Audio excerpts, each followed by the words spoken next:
Don't you love solving problems? Yeah. It's quite literally. Do you like troubleshooting, G? It's my favorite thing. It's what I talked about this in the last podcast, but it is the thing that has brought me the most fulfillment in any point of my life, other than playing baseball and like doing really good in baseball. But thinking about complicated problems and actually being able to solve them has been like the most how would I say? It's like, you live life thinking that you're not really good at anything, and you're just trying to figure like what the am I going to do with my life? Like what kind of what talents do I have to offer the world? Am I going to go work as a garbage man? Am I going to go to work as McDonald's? Like, okay, I'm nice. I talk to people. All right. But what else do I need to do? Okay. Go to college. But even in college, like, it seems like if you don't do any kind of like STEM. Scam. Yeah, exactly. If you don't do engineering, like why are you going to college? You know? And you know what? I don't think you're smart enough if you can't see the unicorns and the rainbows ain't a real thing. I mean, they still don't get the lie. I don't understand, dude. Like, I'm not saying all college, like, but yeah, man, it only seems like technical shit is worth it. And it's not, because at the same time, like, we've seen what it looks like when they come right out of school. Yeah. But I mean, I would argue, like, once they come out right out of school, they've just been studying theory the entire time. There's not a whole lot of applied type. I don't know. Maybe I assume, because I never went to college for engineering. But there's more theory involved in college and just kind of concepts that you're trying to wrap your head around. And then when you get to, like, say, a place like Tesla, then you're kind of expected to, all right, put it all together, but physically. And when your calculations don't, like, match up with reality, I think it kind of you up, and it probably hinders their confidence, like, in a big way initially. Well, I just think they should have some other classes in college, like accept help. You know what? You know what the problem is? What? That's the problem. Now, all right. Now, going back to troubleshooting. You're saying like troubleshooting, like what? Are there people that don't like troubleshooting? Yeah. Really? Oh, okay. So see, that's something I haven't thought about. I thought you gotta like troubleshooting to even be good at troubleshooting. Right, but I thought once you realize that what troubleshooting is, like it gives you this reward at the end that you figured something out, that it gives you that good feeling that you want to do it over again. So I assume that anyone who gets good at troubleshooting likes troubleshooting, or has any kind of success. You can get it's like hitting a home run. It's fulfillment, dude. Yeah, it's like getting better at a sport. Yeah, exactly. It's like, no, but some people don't. Some people don't like to get good at sports? No, they don't like troubleshooting. Because, dude, I'm telling you, they need courses. Accept help. Ask for help. There's nothing wrong with it. With what, help? Yeah. Yeah. Like, everybody looks at me like I know what I'm doing. I had a lot of good help along the way, and I listened to it. When people are trying to help you, let them help you, dude. Like, stop worrying about ego and all this other stuff. Like, work specifically. I'm like, I'm telling you. I tell you, and it happens. And then you're still like, you just don't want to accept it, how this place is. I'm telling you how it is. Yeah. Like, it's changing. If you want something to change there in that department, you got to do it. Yeah. That's in any department in Tesla. Do what you got to do. Like, scratch, bite, do whatever. Yeah, it's what we were talking about last time, is there's no path that they tell you, like, hey, you want success, here are the steps to get there. There's no standardization to, like, hey, if you get to this KPI, we'll give you a promotion. Like, there's nothing like that. So it's, and some companies are like that, and that's fine, and people have like a direction of where to go to. And maybe, I mean, there's an argument that that's better, but I like the chaos. I like the dysfunction. I like that there's no real direction. The real direction is, let's go this way. Oh, Actually, let's go that way. Ah, well, you know what? Let's come back here and then reevaluate. Oh, actually, let's go that way. Never mind. Let's do a hard right. I don't like that, but Yeah. that's me. That's me. That's personal. I don't think a lot of people like That's that. personal. I see. That's another thing. I accept it. It is what it is there, because they hired. I'm the employee. You know what I mean? Mhm. I don't make bad money, so it's like everybody thinks it's super hard work. I've had harder jobs. Like, No, it's so easy. Well, yeah, I mean, easy relative to the other jobs that are out there. like the physical work.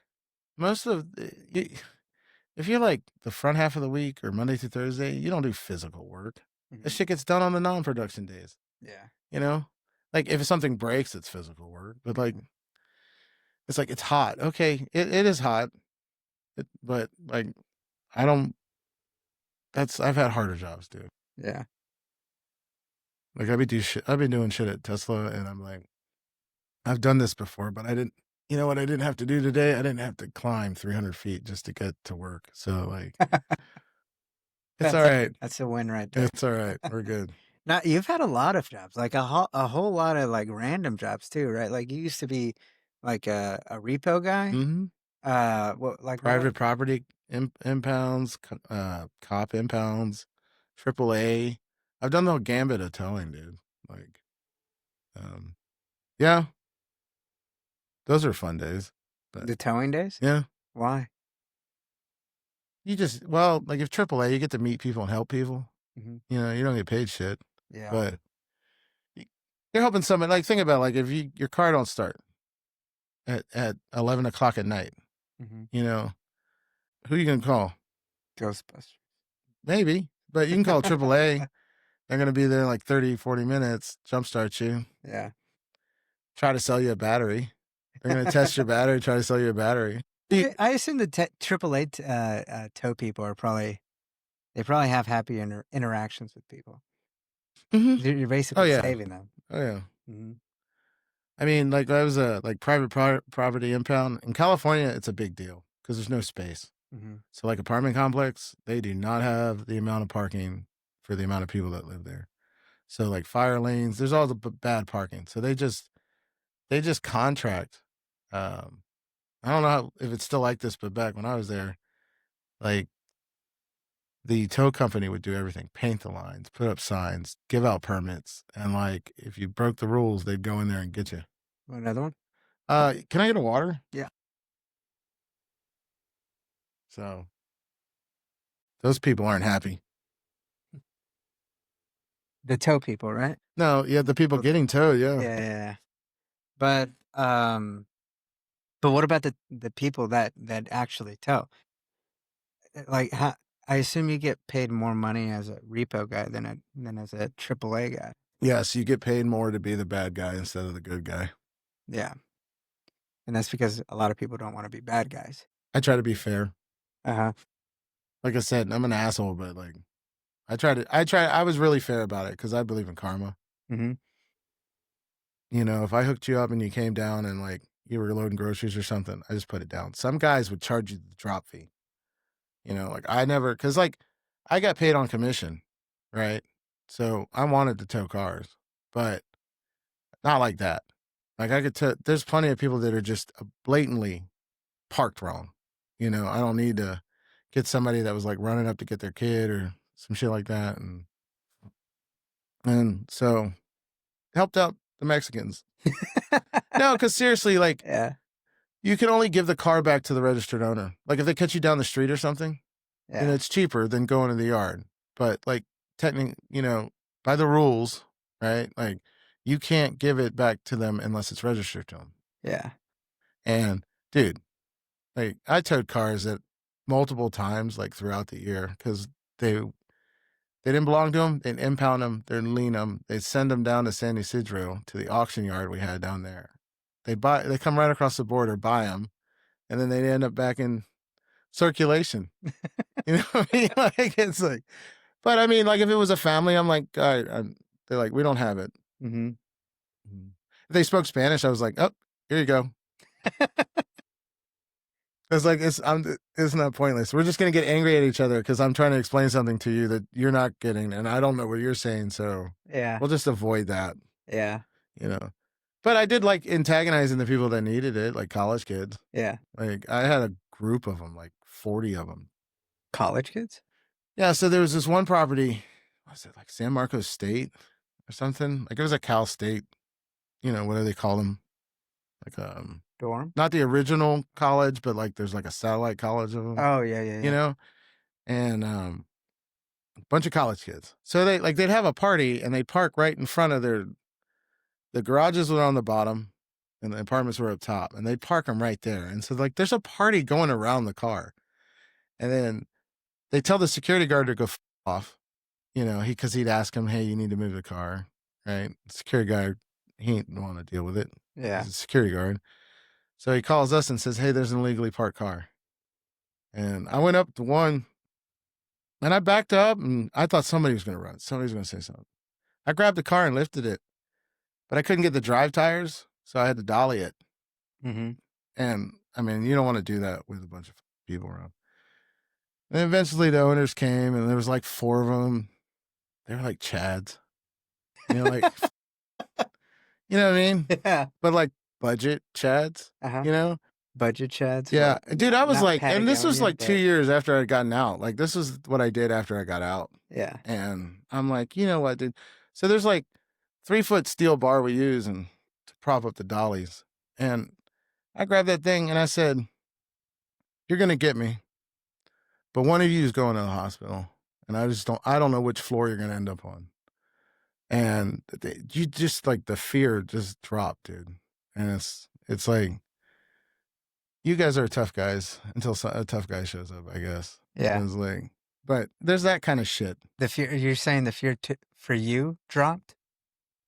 No, for them. I just okay. saw it drop out of them, dude. Like the tone changed. Hey, can we pay for this? You know, like. Or drop into them.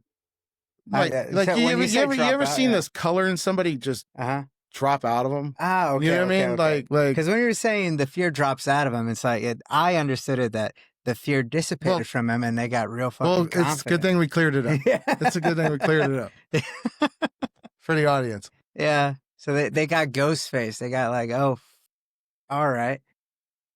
Well, I mean, I think most people that kind of give a little bit of pushback and find success with it, they just kind of repetitively do that from now on. It's fun. Yeah. It's a way to live. Yeah. You know? Like, I'm not trying to live like the other 8 billion people. Yeah. I mean, we're only going to do it once. You know what I mean? And then the logical part of me is like, dude, we're on a fucking ball of rock just flying around fast as shit. Did you hear about NASA saying that we have a second moon? What? Yeah. No, I swear to God, like NASA confirmed. This is official. Where the is it? I don't know. Well, you think we would see a second moon, right? But, like, is it really a moon if I can't see it? Like I can see the other moon? Are we just going off like it orbits us, but like we can't see it? I mean, hey. So then that just means the space landing was faked. Hey, did NASA confirm we have a second moon? Yeah, NASA's confirmed it. Earth's got a temporary second moon, this tiny asteroid called 2025 P7. It'll stick around orbiting with our main moon till 2083. Not huge news, though. It's just about 18 to 36 meters wide, more like a cosmic hitchhiker than a proper satellite. It's a boulder. It's like the size of a boulder. But is it big enough to be considered a moon? It's saying no, it checks one box. I know it checks one box. Grok is saying, no, it's orbiting Earth. Right. Okay, so it's not that big. It was pretty wild to see that, though, to get a headline, NASA confirms there's a second moon out. So if we decide to go to the moon, we got to look out for that thing. Because you don't want that thing spinning around and you're like, oh, look, the moon. And boom. Or it could with our satellites. The AWS went down today, like on the east side of the U.S. There's a lot of internet applications that just didn't work. I don't know, man. I know what satellites are. Uh-huh. I can't speak on them. You don't follow like what Elon's doing and with Starlink? Fuck no. I know he's doing Starlink. I know he's doing Optimus. I know I stay at Tesla long enough, I'll see it. So, I mean, it's, you know what, dude? And I can recommend this to people, and it might only work with certain personalities. Yeah. When I got locked out of Facebook, I'm glad. Because then I stopped using it. Yeah. Like, I do YouTube shorts. That's probably my addiction. But I don't do Instagram. I don't do Twitter, X, whatever the f you want to call it. Yeah. All the other shit that everybody does. I don't see how I could handle being on that and my life as it is. Well, it's not interesting anymore. It used to be kind of cool to see how the people around your circle are living their lives, or it's nice to see their life updates or whatever. It's nice to see that they're on vacation having a good time or whatever. But now it's just it's not interesting. It's like you'd rather actually live reality and experience reality and not spend most of your time on your phone. I mean, maybe it's a good thing. Maybe it is. So I'm addicted to X. That is my vice. There's you know, you don't drama. have to be on X because everybody else is on X. So I always hear about this is what happened on X. Really? Yeah. I'm like just sneaking in the background, just getting, you know, like random pieces. I'm like, okay. Do you think X is the new news? I think it's been the new news for a while. For how much of the U.S. population? I don't know. I don't know what the years would be, like 20 whatever, but I'd say like 3 or 4 years, like for a certain age group. That's probably the only news they get. Mm-hmm. Probably the early 20s. Yeah. So probably anyone 30 and under. Yeah. Yeah. So, but everyone 30 and above still interact with legacy media, Mm-hmm. like Fox News, CNN. I mean, No. do you ever? No, because I don't watch that shit because that shit's been faked since I was a kid. Like if you can't see through that bullshit, I don't know what to do. You know, you show them like 18 different local news stations saying the damn exact words. It doesn't happen. You know what I mean? Like that. Mm-hmm. You know, it's all narrative. It's not news. Yeah. It's here's the daily narrative. Yeah. You know what I mean? Because the news has facts. Yeah. And you don't care whose team on, you know, what team they're on. The truth is the truth and the facts are the facts and the law is the law. Yeah. You know, but like it's all narrative now, dude. Like for me, my news podcasts, you know, like I follow certain people. Like my across the pond news is like what is it? Christine Trigonometry. I forget their names, but like Constantine. Yeah. Yeah. Yeah. I just watch everything that those guys do. And that's my Europe is just burning itself, by the way. And you know, like here, like Patrick Bet David. I don't know. I've like since Trump, and I don't know why this is. I can't vote for obvious reasons. Right? But I was glad Trump won. Yeah. I'm not saying he's the greatest of all time, but again, being a pragmatic about it. Mm-hmm. Trump or Kamala, are you stupid? Yeah. Like, have you seen her lately doing her book tour? Yeah, it wasn't her fault. It wasn't her fault. That's probably what the book says. But what, that it's her fault? What? No, that's not her fault. Well, she wrote the book. You know what I mean? Like, you're saying that it's everybody. It's everybody else's. It's everybody else's. You got a chance, but it's everybody else's fault. Yeah, no, but I'm referring to. She did get set up though. Nobody liked her. Everybody knew nobody liked her, dude. Mm-hmm. Like if the United States wanted to make her president, she would have won when she was running for president. Yeah, I mean, she didn't even get 5% of the primary. But no, so during her book tour, Tulsi Gabbard, and I gotta say a shout out to Tulsi Gabbard because I respect Tulsi. Like shout out Tulsi Gabbard, our DNI, because I love Tulsi Gabbard. Mm-hmm. She's a Democrat, and that's not why I love her. Mm-hmm. But she's officially an Army surgeon, now. dude. She's done her tours, you know. And look, she doesn't see the front lines, but she sees the front lines. Yeah, she sees what the front lines does to people. Yeah, and she loves to serve in her country. You know what I like about her? You know she loves America. Yeah. And not this like excuse You know, more like we ain't perfect. We're working on it. Show me a better place. Like, you know, I just, she loves America. That's why I like her. But Yeah. anybody that loves America, I like, Yeah. you know, because I love America. Uh-huh. Weird thing to say, but Yeah, right. But what about her that convinced you that she loves America? Because there's like 95% of politicians, they're really good at selling, oh, you know, America first. The American people are my priority. she calls out bullshit, even if it's against her own people. Mm-hmm. That's why she loves America, because she's like, this isn't it. This is free speech. Well, I mean, she hasn't lately, but I get it. Now that she's in government, she kind of has to. And she got the worst reality check. Mm-hmm. If you wanted a woman of color to be the president, why isn't Tulsi Gabbard the president? Yeah. You know what I mean? You know, because she wouldn't toe the line. No, but she was the Democratic darling when she I know. first came in. Like she didn't toe the line on top though. of her. Yeah, she didn't toe the line because she won't throw people under the bus because they Bernie. that was her first mistake. Was a mistake in the eyes of the Democratic Party, but not a mistake in people that pay attention to this stuff, because that was actually a pretty brave thing to do at the time, to put all your support behind Bernie, even though the establishment wanted Hillary. It was political suicide, really, but then it, like, because I would say I was pretty supportive of Bernie at the time. You are a Bernie bro. I used to be, not anymore. Now Now you've paid taxes. No. I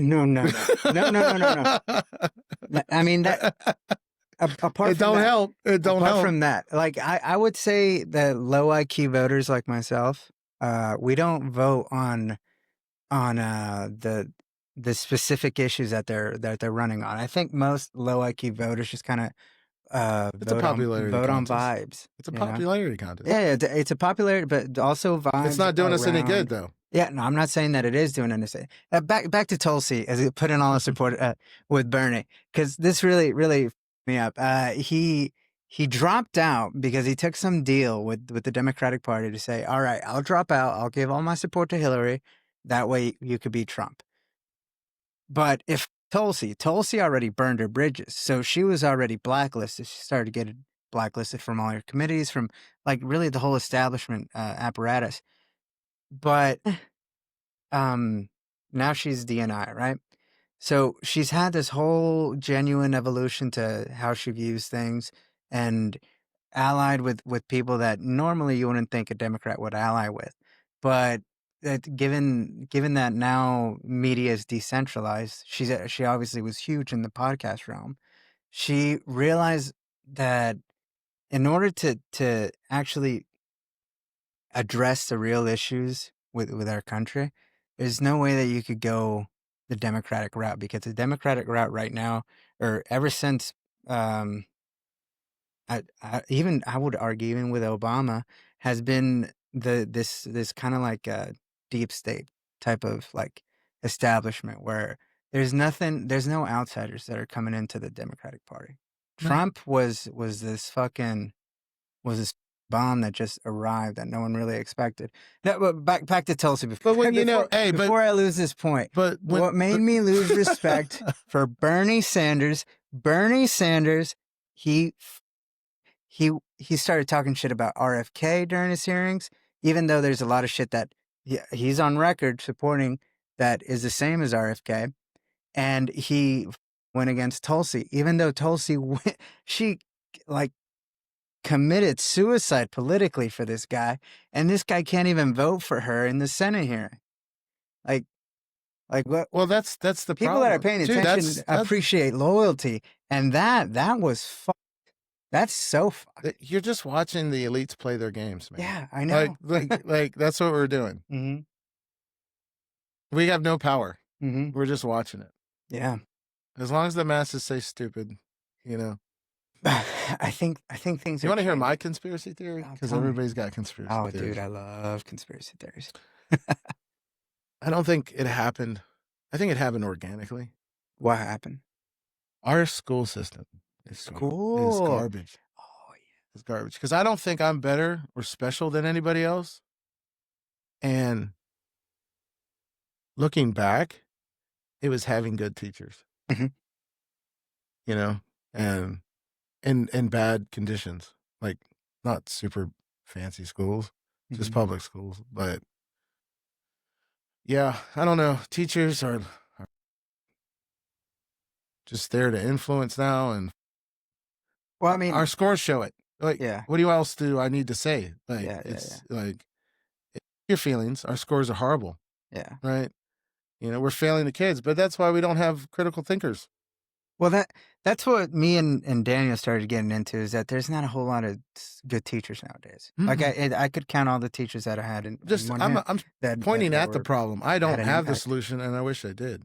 Yeah, that I don't know. I'm leaning towards homeschooling, 100%, or not just homeschooling, but Do it. but if you actually start talking to the people around you, the people that you live around, and you actually interact with them and build some type of rapport, build some type, it grows into a community to where there is discussion, there's dialogue. Maybe you don't agree on everything, but you understand that there's a good person and they have good intentions. It's a neighborhood, not a housing development. Yeah, exactly. And once people start realizing that, once people start getting comfortable with each other, then you do start creating your own little mini culture. Yeah. And once you start your own little mini culture, you start to realize that you want your kids to learn the values that you like, that you appreciate, that you've learned.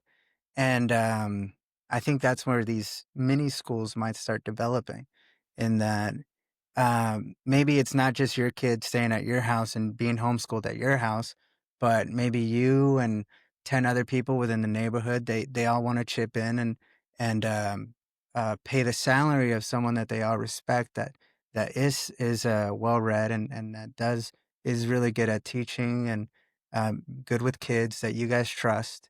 That all Is that right? what you got going here? No, I no. mean, you literally Yeah. live next to Daniel. Yeah, no, that's that. I mean, living next to Daniel has been a That's got to huge be blessing. cool. Yeah, That's got to be cool. yeah, it's been really nice. That's I bet you he bought that Tesla because of you. It's the same color. Uh-huh. Nobody buys that color but you. It's a good color. It's a good color. I And would it's buy free, it. yeah. I would be like Yeah. it's a good color. It's always been between that color and red. Red has always been my favorite, but I just I like I to like be our subtle. blue. Yeah. I like blue. Mm-hmm. I know like a lot of people don't like blue cars. Mm-hmm. I like blue cars. It's got to be the right blue. It is. There's so many wrong blues, but there are some right blues. It Yeah. goes with the car. Yeah. You know, I do like blue. Blue's my favorite color. You know, that 5th grade like question, what's your favorite color? Yeah. Blue. Yeah. No, like that is actually a really personal question that no one asks each other anymore.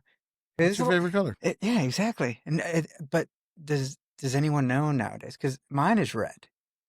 And What's your favorite primary color? You know, like if we got to be specific to narrow down the search. yeah, You know, yeah. But I think different people have different affinity for color, and I think that does play into who they are as a person, like their favorite color, because it was the first thing that kind of like you associated your personality with as a child, because that was the main thing that people. Well, I don't know. I think also when you start coloring and start doing this creative type stuff, you start leaning towards certain colors. I don't know. This is just the high mind starting. I to get what you're fucking- saying, Yeah. but I don't know where blue falls. So where if blue there is a falls. scale. Well, I mean, when did blue start being your favorite color?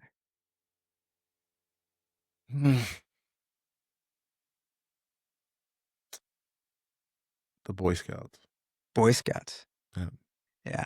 What flashbacks started happening to where you remember when you saw blue, or when you start feeling blue? No, no. Yeah, I was in the Boy Scouts, and I was a Weeblo. I started as a Weeblo. I became a Boy Scout. What's a Weeblo? It's like the age group below Boy Scouts. Oh. Because like some of the shit you do in the Boy Scouts, little kids don't do. So like, you know, like 'cause you gotta. There's camping and hiking and mountain hiking and shit like that. Like, so you gotta be a little older. Mm-hmm. Like I think it's like 14 to be a Boy Scout, but there's levels inside a Boy Scout. There's like Eagle Scout, I don't know how those guys exist, but Or if they still exist. yeah, Yeah. if they peaked Uh-huh. right there. But yeah, Weeblos is like a younger kids. Younger version of, I mean, Yeah, there's like levels to 10 Boy to Scouts. 13, Yeah. like that age group. My mom, she wanted me to get in the Boy Scouts, so I got in the Boy Scouts. So she became a den mother of like the Cub Scouts.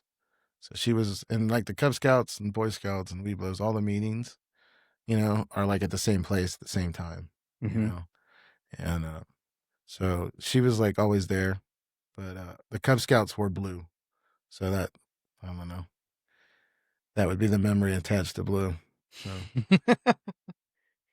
Okay. I think mine was mostly because my dad liked red a lot, and he would always get red stuff, red motorcycle, red truck. Uh, it actually, no, I do remember it now because he bought a brand new Ram truck, and this was when we, like, relatively recently from when we moved to our new house, because he bought our first house, and that, like, fall or Christmas. I could be misremembering this, but that's kind of how it felt at the time. I felt like it was cold outside. I do remember as a kid waking up. I was already asleep, but I woke up, and my mom told me that my dad just got there, and that's why I got up and I went outside to go see what all the hoopla was about.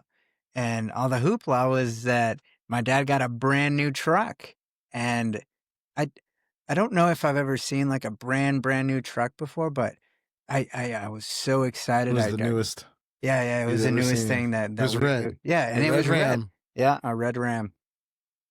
And I ran in there, and then we were all just kind of trying to use the CD player, because the CD player at the time was still like oh wow, like this has a CD player. Speaking of Ram, what is fucking Ram doing? I don't know, dog.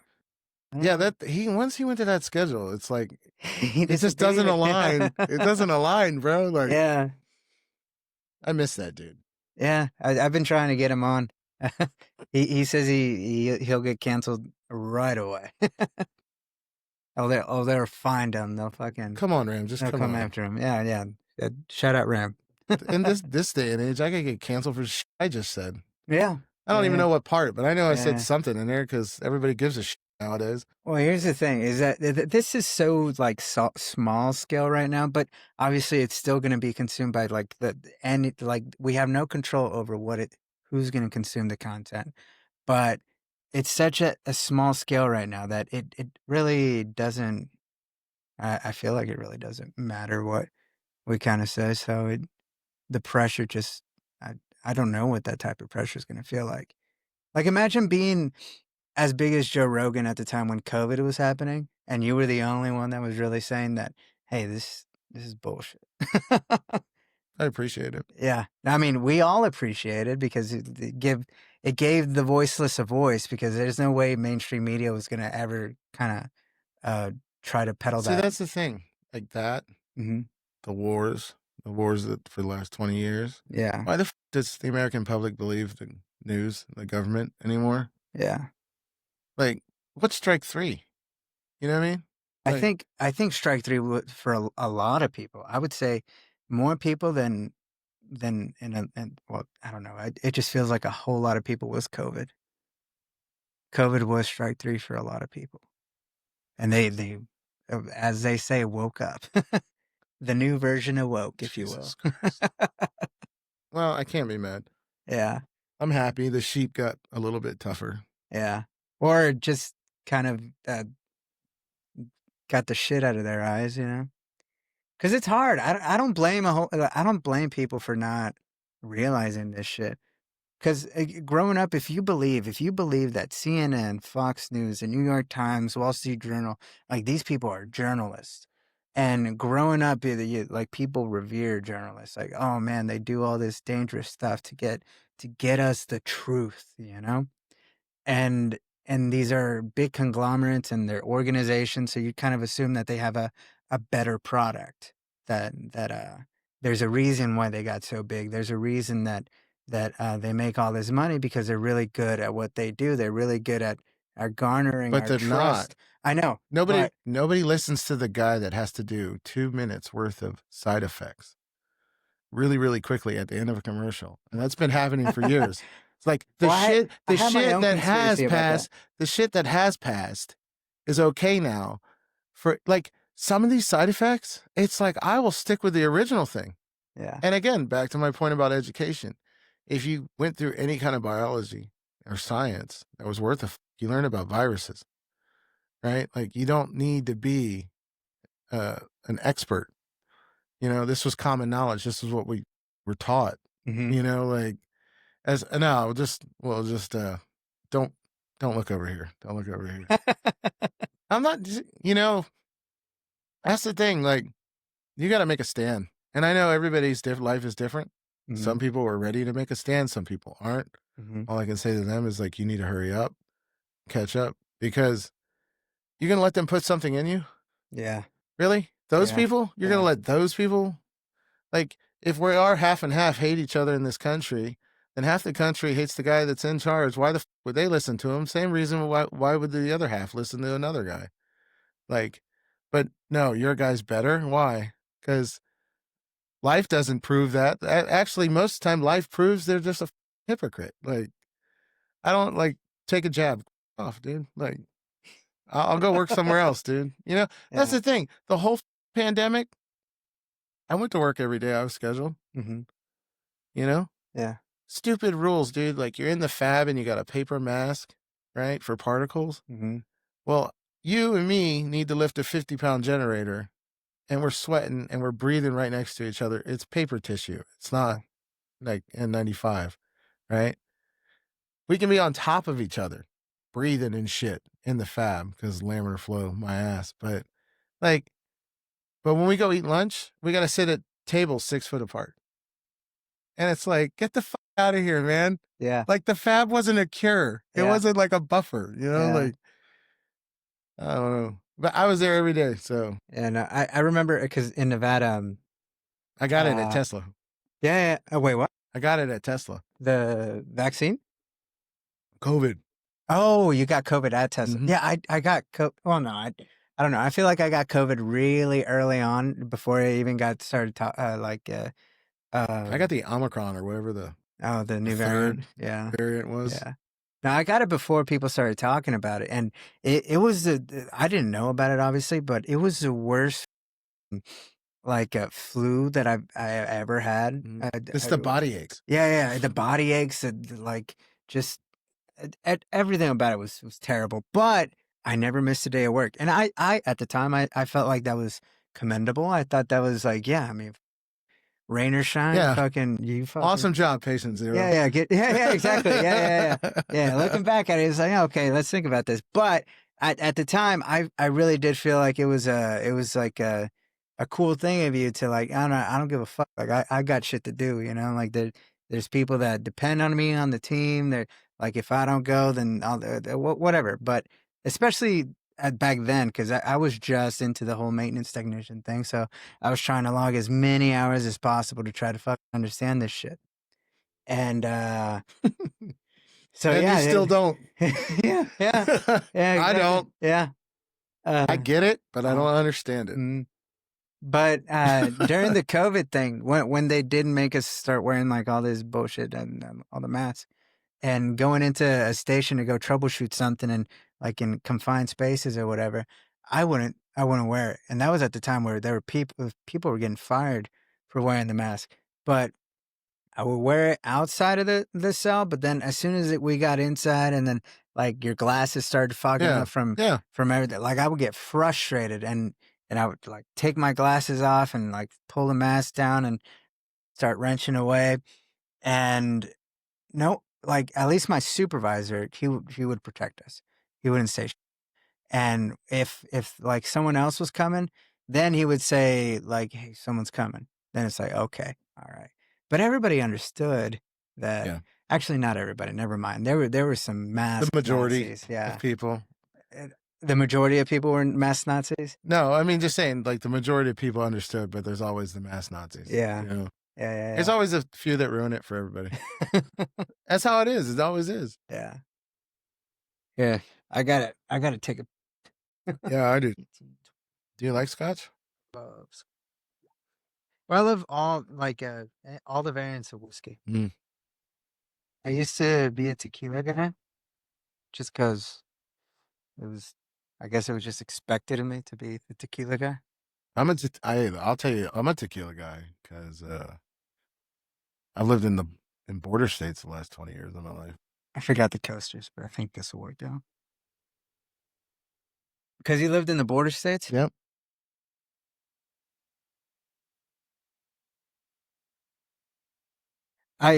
Yeah. You hang out with Mexicans, they drink tequila. Yeah. So you better get some tolerance to it, or you're gonna be a party pooper. Yeah. You know what I mean? Yeah. But I mean, what do you prefer? Like, do you Scotch? But do you Go prefer to? it because it tastes, because of how it makes you feel? Because I genuinely I can't judge alcohol. Taste and feel. Taste and feel. It's not one or the other. It's both. Okay. You want to find a liquor you like? Taste and feel. You got to be able to drink it, right? And you got to like the way it makes you feel. Okay. So you need both for good alcohol. Well, that's what I'll set my bar at. Yeah, but I mean, especially when you first start drinking alcohol, who drinks alcohol and says, "That's so good"? You don't, but you have to grow at drinking. I know it sounds silly, but you do. You know what I mean? Yeah. Like, you got to test shit. You got to run into shit. You know, like sake. You say sake? Is it pronounced sake? Yeah, it's like sake. I always said sake. Well, you can say it that way, but but what's the proper way of doing it? I don't know. I'm not Japanese. I've been to Japan. Like that's what I was going to say. Sake in Japan. I would test anything. Like soju in Korea. I've seen people drink a bottle of soju, and it's pretty weak, right? And you get little bottles of it, little shots and beers, you know.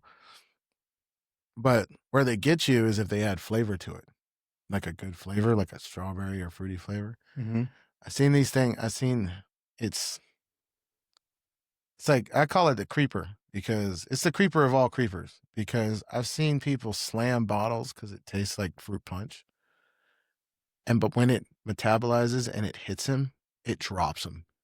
Like literally drop to the ground, passed out, dude. Like that's how it hurt, you know, because you can drink so much of it so quickly. But when it comes around, it'll f you up, dude. You know, it's really nice if you're like in a social, like when you go to dinner. Yeah. They're little bottles and you just do a shot in a beer, you know, and you're not slamming anything. Or you can be like, oh, a bottle that size tastes like strawberries. And fucking, then we're walking back to the Quonset hut and just, yeah. You know, remember that Marky Mark movie where people would just fall over because like the tree, the plant? Yeah. I never finished the whole thing, but I did watch. That's what it reminded me, like walking back to the Quonset hut, like just bloop, you know, like just a silhouette of like 3 Marines in front of you in the moon, the Korean moon, you know, and then bloop, like deleted, you know what I mean? Like just go limp. What? Because you traveled a lot in the Marines, but first of all, what are all the places that you traveled to, and which one was your favorite? Japan, Okinawa. I'll say Okinawa because I spent most time there.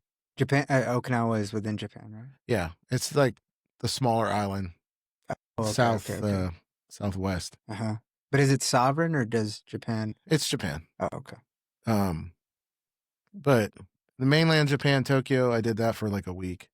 I've been to South Korea. Something just died. No, I just had OLED just turned off. So South Korea. Mm-hmm. Pohang, South Korea. And then I've been to Seoul. Can't remember the name of the town. What was the town called? South Korea? Pohang was Marine Corps. Pohang? Pohang. Okay. It's a port. Uh-huh. And then like Samsung, I went with to Seoul. And I forget the name of the town, but Samsung pretty much owns this town. You went to Seoul because of Samsung or because of the Marines? Yeah, I've been there. So I got to see like the southern half of South Korea. and in the Marine Corps, but training with them and all that other stuff. And then like I seen the DMZ, but I didn't go to Seoul. But then I've been with Samsung and we went to Seoul and What's the DMZ? the DMZ, the demilitarized zone Demilitarizing? between South Korea and North Korea. Oh, that's what that's Yeah. that's called? Yeah, So it's not just a border, like it's within the fencing. boarding, there's It's a hell of a margin with landmines and barbed wire and guards. oh, holy, like on both sides? Yeah. Oh. You know how they stand? So like a corner of a building. Mm-hmm. They stand halfway looking at the north. Yeah, they have like an underground conference room. So they can both come from each side and meet literally in the middle. Oh, North Korea and South Korea? Mm-hmm. Oh, wow. Why would they do that? Don't they They hate have each to other? talk. Yeah, but they have to talk. That's how they talk. They're not going to do it over an email. They're not going to do it over the phone. Yeah. That's just them. Yeah. Australia. Let's see. Kenya. This is all for Marines. Marines. Yeah. Iraq. Kuwait. Kuwait. Germany for a hot minute because we landed, got drunk, took off. And coming back, landed, got drunk, took off. They drank for 10 months, just slamming like little clogs, glass clogs full of whatever liquor was in there, puking by the time we get across the Atlantic. Okay, so it's Japan, South Korea, Kuwait, Iraq, Germany, Australia, and what else? Is that it? Yeah. Oh, I have to say that's it. Like it's a fucking small quantity. But You want to know what states I've been to, or you want to know? No. The countries. I mean, the states. But hey, I mean, states are still pretty interesting, though. Having been through states, I'm not saying I spent a lot of time there, but been through states, it's only like the little top of the Northeast, but everything else I've been through in Alaska and Hawaii. Oh, so you've been all over, all over with my jobs. Wow. And so, what was your favorite area or place? All of it, because you get to see the seasons everywhere, bro. Like I went from like fall in Oregon to then my next job was fall in New York, upstate New York. Like, you know, I don't know, it's almost cathartic.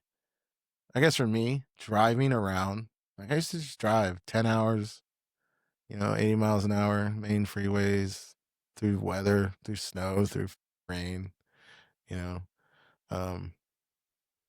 don't know. I like being alone and driving. So yeah, just meeting people, stopping in small towns, stopping in big cities, just seeing how it is, just dabbing your toe in it, and then you're out. Yeah. But you get to see it. Yeah. Are the people different? Yeah, but not different bad. They're just different. Yeah, but like what different in what ways? In what good ways? Because they're welcoming in different ways. Like there's a culture, like there's the Northwest culture, there's the Southeast culture, there's like the Southwest culture, the middle of the country culture, fucking, and then the Northeast coastal culture. It's just different forms of welcoming. Or what are those different forms? Well, like I don't know, like Boston people, like New Yorkers. They got that attitude, like the stereotypes, but it's like more legit, more real. Yeah, it's not over the top. Yeah, everything doesn't have to be over the top. It's just when you're always checking in at hotels and going to restaurants and you're always like, for me, I was always like, I was a warranty guy. So like, what does that mean? I did warranty work for Nanjing Gearbox Company. And half of GE's wind turbine fleet in the United States uses those gearboxes. So when they break or start to leak, I go out and check them. Or if there's like a retrofit, go out and do it. And you get to meet like the workers. There's different kinds of workers, right? Like you get to see like what guys would work at a wind farm that's 30 miles from the closest town, which ain't that big. What group of guys are you going to get that climb towers every day, Yeah. And from this area, you get these guys. And You get Texas version of them, you know what I mean? Because like an Oklahoma version of them, right? And then like Montana, and you get a Colorado version, you know? Because like there's Denver and Fort Collins, but then there's East Colorado.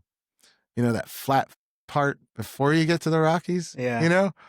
And it's a different breed of Coloradan out there, dude. Like the guys that work farms out there. And you get to interact with them too, because you got to drive on their roads to get to the access roads. So I got lost. What were we talking about?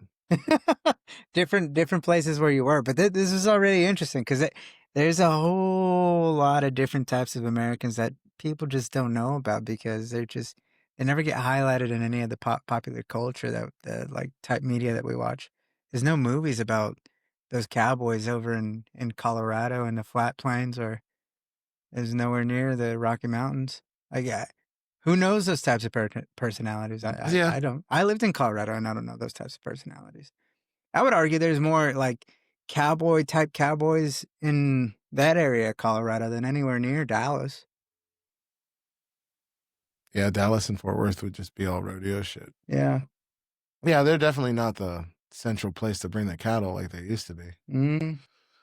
But yeah, I'm not a cowboy by any stretch of the imagination. Yeah. I'm more work boots and baseball hat than I am cowboy boots and cowboy hat. Like, but I feel like I could hang out with cowboys. Yeah. Right? Like, this is my superpower. Yeah. I can hang out with whoever. Yeah. If you can take a blunt dude who wants to have a good time, give me a call. You know what I mean? Like, Yeah. all bullshit aside, dude. Like, I won't talk shit about your accent. You don't talk shit about my accent. All right? Like, or I will, but that's a it'll be weird funny. thing. And you know, Shaun brought this up, and because Shaun's been to Australia, and Who's Shaun? Shaun's a guy I work with. He's a ginger. Shout out Shaun. Yeah. I think it was him I was having the conversation with, but yeah, Aussie people were like, you have a weird accent. And I remember when I was there, she was like, you have a weird accent. I'm like, I don't have an accent. Right? Because think about America, right? Like you got your Hispanic accent, then you got your good old boy accent, right? Then there's different versions You got Boston, of the mountain you got New people. York. You know, like Tennessee and like Scott, another guy at work, he's from Tennessee. He talks Tennessee. Scott Gaw. Yeah. Scott Gaw. He man. talks, that's what Tennessee. That's what I know from being in Tennessee. He talks Tennessee. And, you know, you got Arkansas. Like I used to work with a guy from Alabama or Arkansas, but like he could talk like that, but he didn't do that normally. But like when he tried, it came out of him. And, you know, you got like cowboy, like, and then, you know, the Midwest, they talk a certain way, especially you get some of those other states like, hey there, don't you know, like, you know, like, like shit, they talk like that. You know what I mean? Like Fargo, they talk like that. I have a buddy that I met that's from Michigan that kind of has that type of accent. I mean, he doesn't do it as often anymore since he's been away, but he can get there. He can remember it and be like, hey there, don't you know, like that. I know. As he said that, I had a flash of him. Shout out Jamie. Seriously, like my mom has the accent. You talk to her on the phone, you're gonna think you're talking to an old black lady.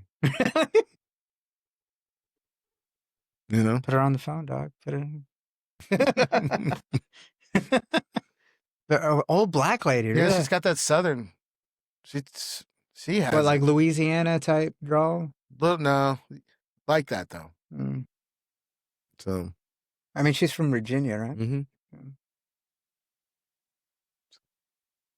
Oh, man. Have you been in New Orleans? Speaking of, that's what I'm doing for Christmas. You're going to New Orleans? Mm-hmm. Oh, shit. I asked Steven, I was like, let's just go to New Orleans for Christmas. Like, you cool with that? She's like, yep. Yeah. Lydia's even like, yeah, I'm cool. Let's go. I'll go. So, that's awesome. Yeah, I actually wanted to go for Halloween. Because I think I think it was last year. I went with my buddy named Rubicel. And it was also just like it wasn't planned. Maybe he planned it for a while, but it was like a last minute thing. He got one of those those Teslas that they gave not gave out, but let you borrow for a while. The Mavs. Mm. He got one of those Mavs. He got onto that program and he was like, "Hey, I got a Mav. I gotta test it out, man. Put some miles on it. Yeah, I gotta put some miles on it. You want to go to New Orleans or what?" And I mean, I was down, and we ended up taking a road trip out there. Well, once we got there, I went to Bourbon Street for the first time, and then the walk from Bourbon Street to what's it called, like French Quarter. That we walked from Bourbon Street over to the French Quarter, and those houses out there, dude, they gave me the creeps. And I could only imagine how they like decorate over there during Halloween. And I You got the sleepy willow trees, bro. Like that doesn't help either, man. It just No. the swamp look. You can't build houses in the swamp, and Yeah. like it's gonna have the swamp look, man. Yeah. But it gave me real creepy vibes, and but it was cool. It felt like the people that have lived there for I felt like the people have lived there for a long time, to where they have their own culture and they haven't evolved from it. Mhm. And not just within like how they speak to each other, but their houses, they didn't get remodeled into these new like modern looking houses anymore. They kept them the same. They look the same. They look from like 1800 whatever. It looks nice. But there was this one specific one that had a red door. And have you ever seen the movies, the Insidious movies? Mm-hmm. That's what it reminded me Uh-oh. of. And I just thought of that song, the window to the window, tiptoe to the tulips. No, I mean that's the reason. Like Lydia wants to go for the haunted tours. Oh, She really? likes that. Yeah. I wonder what it's like in during Christmas though. Like, what made you want to go to New Orleans? I haven't been. Okay, but for Christmas, It was the next opportunity. What about Thanksgiving? Mom's coming out. Oh, okay. Just your mom? Yeah. Well, he was her dad and stepmom were gonna come out, but her stepmom's got some medical stuff. Oh, So I gotcha. it's that time, Yeah. you know. Do you have any activities that you're going to do over there? Or are you kind of that type of vacationer where you plan, or you just go to the place and figure it out Depends. while you're there? Depends on the vacation. Yeah. I haven't started planning. Uh-huh. You know, I was looking at Airbnbs, a couple $100 for a couple nights, dude. Drive out, drive back. Is it just any kind of Airbnb, or do you try to look for an Airbnb that's like unique to the area? I'd get one that's close to the area. Oh, okay. It doesn't Close have to Bourbon be. It Street, doesn't yeah. have to have its own little thing. You know what I mean? Yeah. Like, dude, You're just you gonna know, it's sleep like there. 4-bedroom apartment on Bourbon Street. Okay, well, I got 3 people. We'd be good. You know what I mean? Like, if it's at the right price too, right? Like, Yeah. it's like so. No, but there were some looking like the old school like haunts, and like places to stay, like Mhm. that whole like courtyard look, shit like Yeah. that. But yeah, it doesn't matter, man. Yeah. What are you excited about over there? Like to do? I don't know. Because there's usually people that go for the beignets. There's people Gonna that go do for the that. fried chicken. Gonna do that. There's people that go for the. I don't need to go to New Orleans for good the fried chicken. beads. Yeah, but that's Mardi Gras. Yeah. I mean, even during Yeah. when it's not Mardi Gras, because we didn't go during Mardi Gras. I'm definitely gonna go to Bourbon Street, but I'm like Yeah. past the.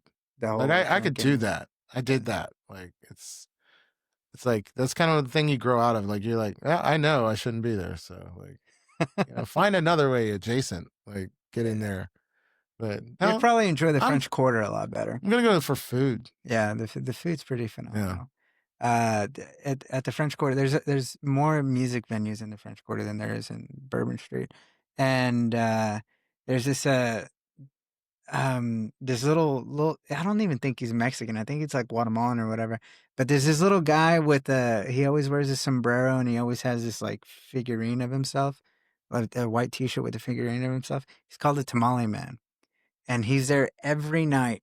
He's getting drunk, getting high, but he's carrying around his little cooler selling tamales all night, and he's known as a tamale guy, not the Tamale Man. I hope I see the tamale guy. Yeah, you have to, dude. And the tamales are French pretty Quarter? good. French Quarter. Oh. And there's actually murals of him That's how like established he is in the area. He is the tamale guy. Yeah. Oh yeah. He's the one. Yeah, he is the one. He's fucking Neo. Get the green chili one. That one was really The good. green chili one. Yeah, green chili. All right. Yeah, that was delicious, especially when you're drunk, dude. Oh man. Hold on, man. I'm gonna grab a drink. Do it. Said this Bad thing about OG weed. What? Oh, cotton. What do you think of that? Think of what? Like, I'm not a big ranch water fucking. Oh, it's good. It's good. I mean, because he was. What's the shit chicks drink? Is it? No, I mean flavored sparkling beer water. I didn't know it. I've never heard of ranch water until I moved to Austin. Then in Austin, it seems like there's ranch water signs everywhere. But it's basically just like. What's that brand that like all the dumb white chicks drink? Yeah. Like my wife drinks it. I can't think of it. Oh wait, what? What's the brand like? White Claw? Yeah, there you go. That's all it is. Ain't no laws when you. What's the thing? Ain't no laws when you're on White Claw. Yeah. That shit is TV static, man. What is? White Claw. What do you mean TV static? When I drink it, that's what I think TV static tastes like. Oh, really? Yeah. Wow. No, I never really got into any of the seltzers. I was really not even to carbonated water for a while. I don't drink carbonated water. Yeah, I don't think most Americans drink carbonated water, but it's making a huge. I think more people are starting to drink it more. You know, I kind of like grew on me. Like when I was like towing, I go to Starbucks a lot, and I'd always buy like a Perrier, and it grew. It was like refreshing. Yeah, I don't know. It was like the commercial should be, you know. Yeah. But and then it grew on me. But then everybody else started drinking, and I was like, oh, okay. Like everything gets overdid, right? Yeah. Like it gets popular, then we beat it into the ground, like marketing does. They just beat the shit out of it. Yeah. It's like so. And I didn't start drinking carbonated water until I met Carla. She would always. What? That's why you married her, because I don't think anybody could say Carla better than you just said it. Like I'm not even going to try because it would just butcher it. Yeah. I'm going to say it the white way, Carla.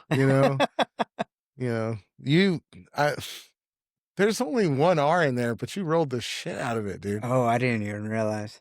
No, that's not a bad thing. Yeah. No. She would always drink orange juice with carbonated water.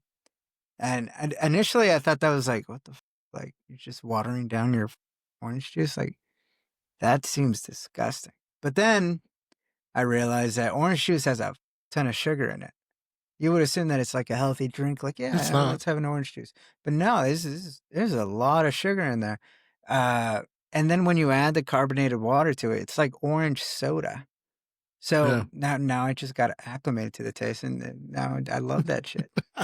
I love that shit, dude. In the morning, during breakfast, let's have some orange juice with some carbonated water in it. Like, it's nice. My wife buys it for her drinks.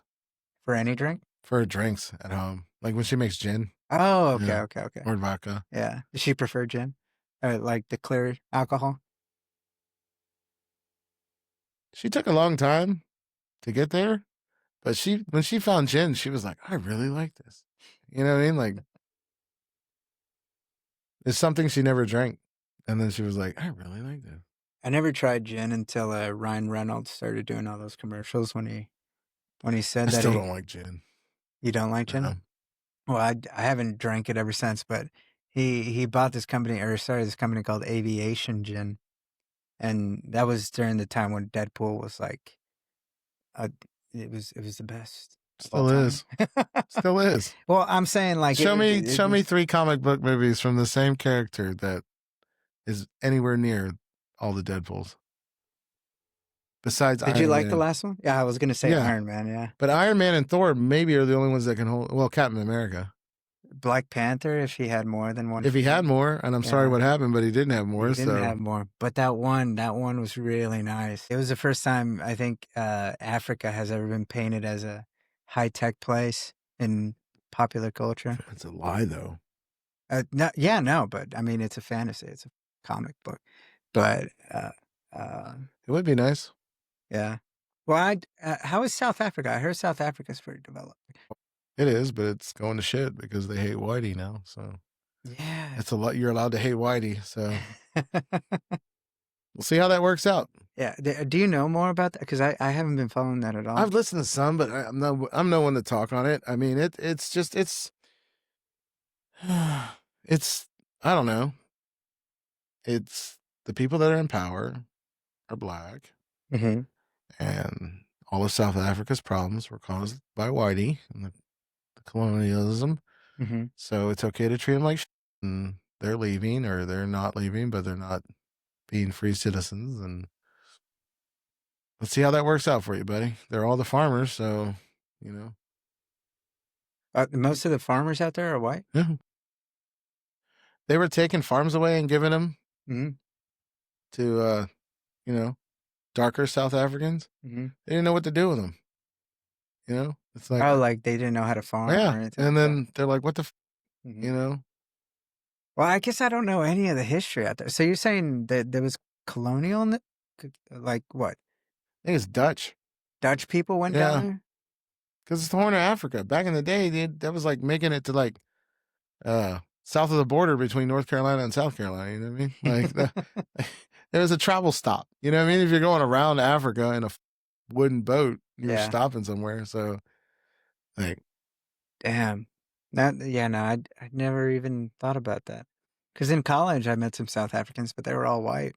I was surprised that they were from Africa. Like, what do you mean? She even got offended. She was like, "Oh, everybody thinks that people from Africa are black." I'm like, well, what do you expect? well, I mean, they got a point. I mean, you got a very small group in South Africa, but Mhm. like all of Northern Africa is more brown than black. Yeah, You know what I mean? It's more what you think Middle Eastern yeah, than, you know. uh-huh. So I feel it's like we're just not completely blocked it's off not from that posh side to of it. say that white people can be African. You know what I Yeah. mean? That's all it is. Well, I mean, the most famous African of all time is white. True. So the book says Yeah. Well, who else is more famous? no one. Yeah, the South African fucking. I mean, what does that say though? That's like the cradle of humanity is now a barren desert. The cradle of humanity Yeah. is now a barren desert. Yeah. Where? Like the In Middle Africa? East. Oh, Middle East and North Africa. yeah, Where all the stories were told, yeah, where all the fables happen. yeah. It's a barren wasteland now. Well, our stories, at least. I Well, don't know. Okay. Yeah, If we take them at face value, yeah, right? Like, what does that say? Like, it's the butthole of the world. it is. That's what I call it. Yeah. It's literally the butthole. Everything around that body of water. It's Mhm. fucking butthole. What do you think took it to shit? Human nature. Yeah, but what events or what what about human nature that? Human nature. We lock onto something like an ideology, Uh-huh. like a Muslim ideology. Yeah. You can't develop like that, right? If you're so stringent about who gets to do what, you know what I mean? Yeah. People are beneath you. You don't get the 1,000 ideas you need to find the one good idea. Mhm. You know? They used to be smarter than everybody else on the planet, but that goes against God. They don't.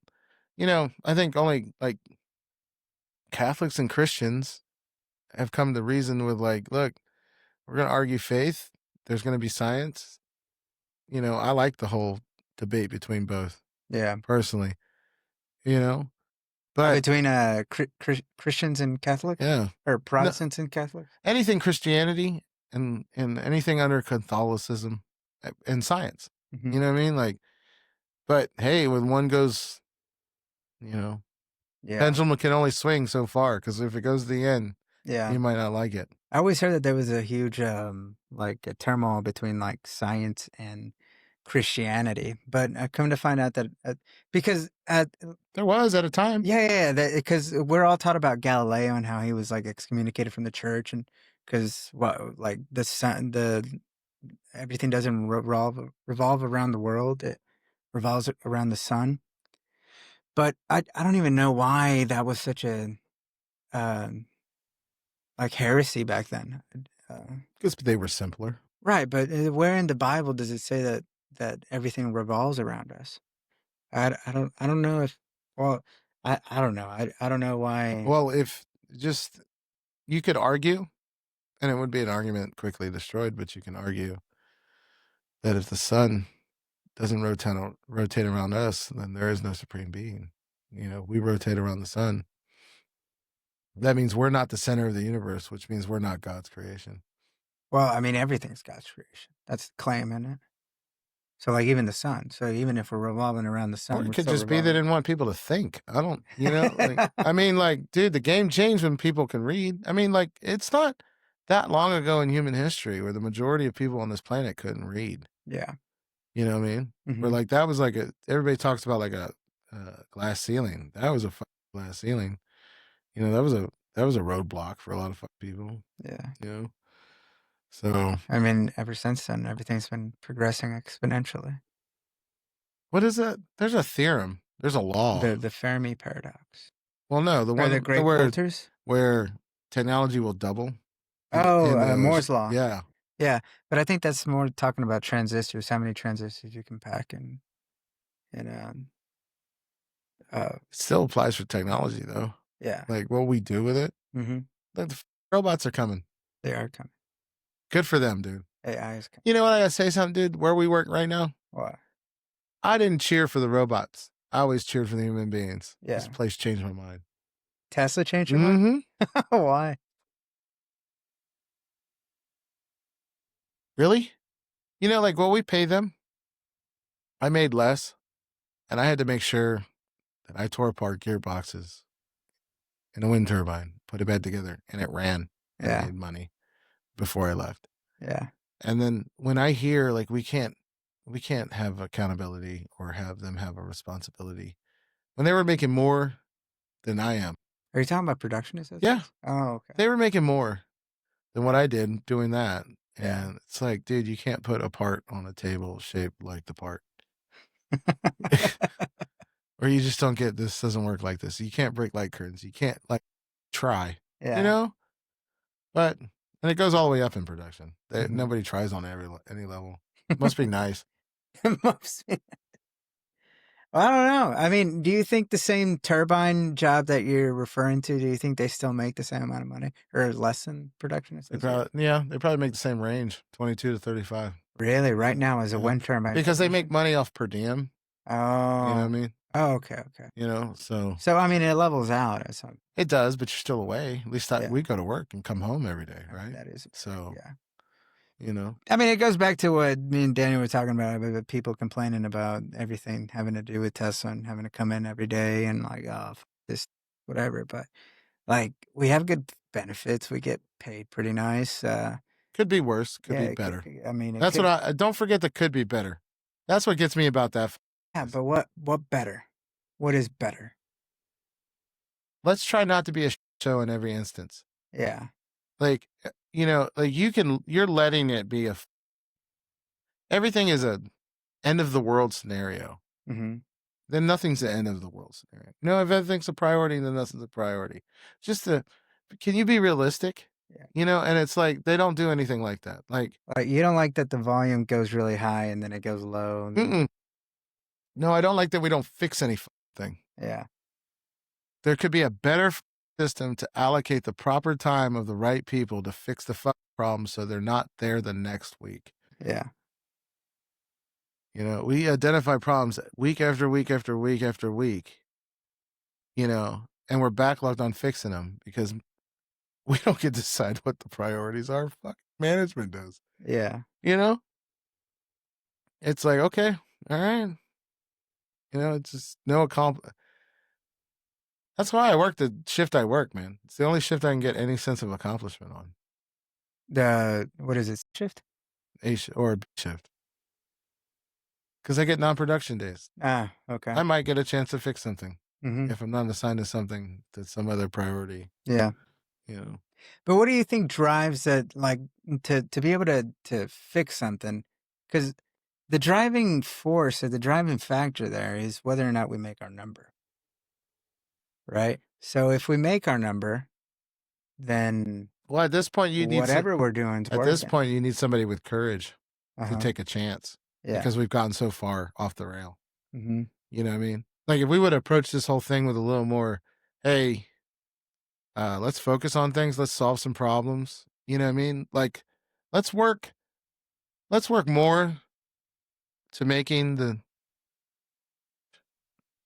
through the automation and not the walking around of maintenance techs or, the patrolling, Mm-hmm. the recovering, the documenting, and then never doing anything about it. That is actually a point of area that I do agree with you with, because that's actually been consuming my everyday. Because anybody that's worth you're gonna burn out. Yeah. Like guys that came here, they came here. They're willing to move across the country. They're sure as hell willing to move back. Yeah. Well, I mean, they got paid though, right? Like, no, I didn't get that. Yeah. But like the move is not a big thing like it used to be. You know what I mean? Like we're more, movable nowadays. Like it's not like they don't make enough money to hire a moving company. You know what I mean? But I'm here. I was here before you were here. Yeah. You know what I mean? Like, yeah. So I remember my first day. It was Framer 1 on the side the side where the bathrooms are, where the break area is. The odd side. Yeah, I think it was UBM actually. Could be. It was when yeah. Well, that station over there. I remember my first day. I met John Estelle. I met Dorian. I met Renee.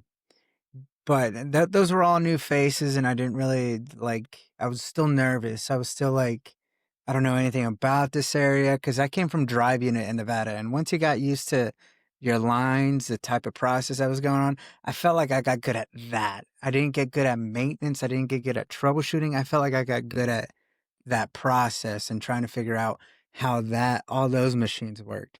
Once I got That's told what that you I do. was, That's the trick. G. Yeah. Well, I mean, I realize that. No, now. I mean Yeah. that's like a cornerstone of a building right there. Mhm. Because like you get to a point where it's like you can move me wherever. Mhm. You know what I mean? Like it's not I don't know the equipment. You know what I mean? Like I just need to learn the process. Yeah. Because once you learn the process, that's how you start troubleshooting. Like what's supposed to happen?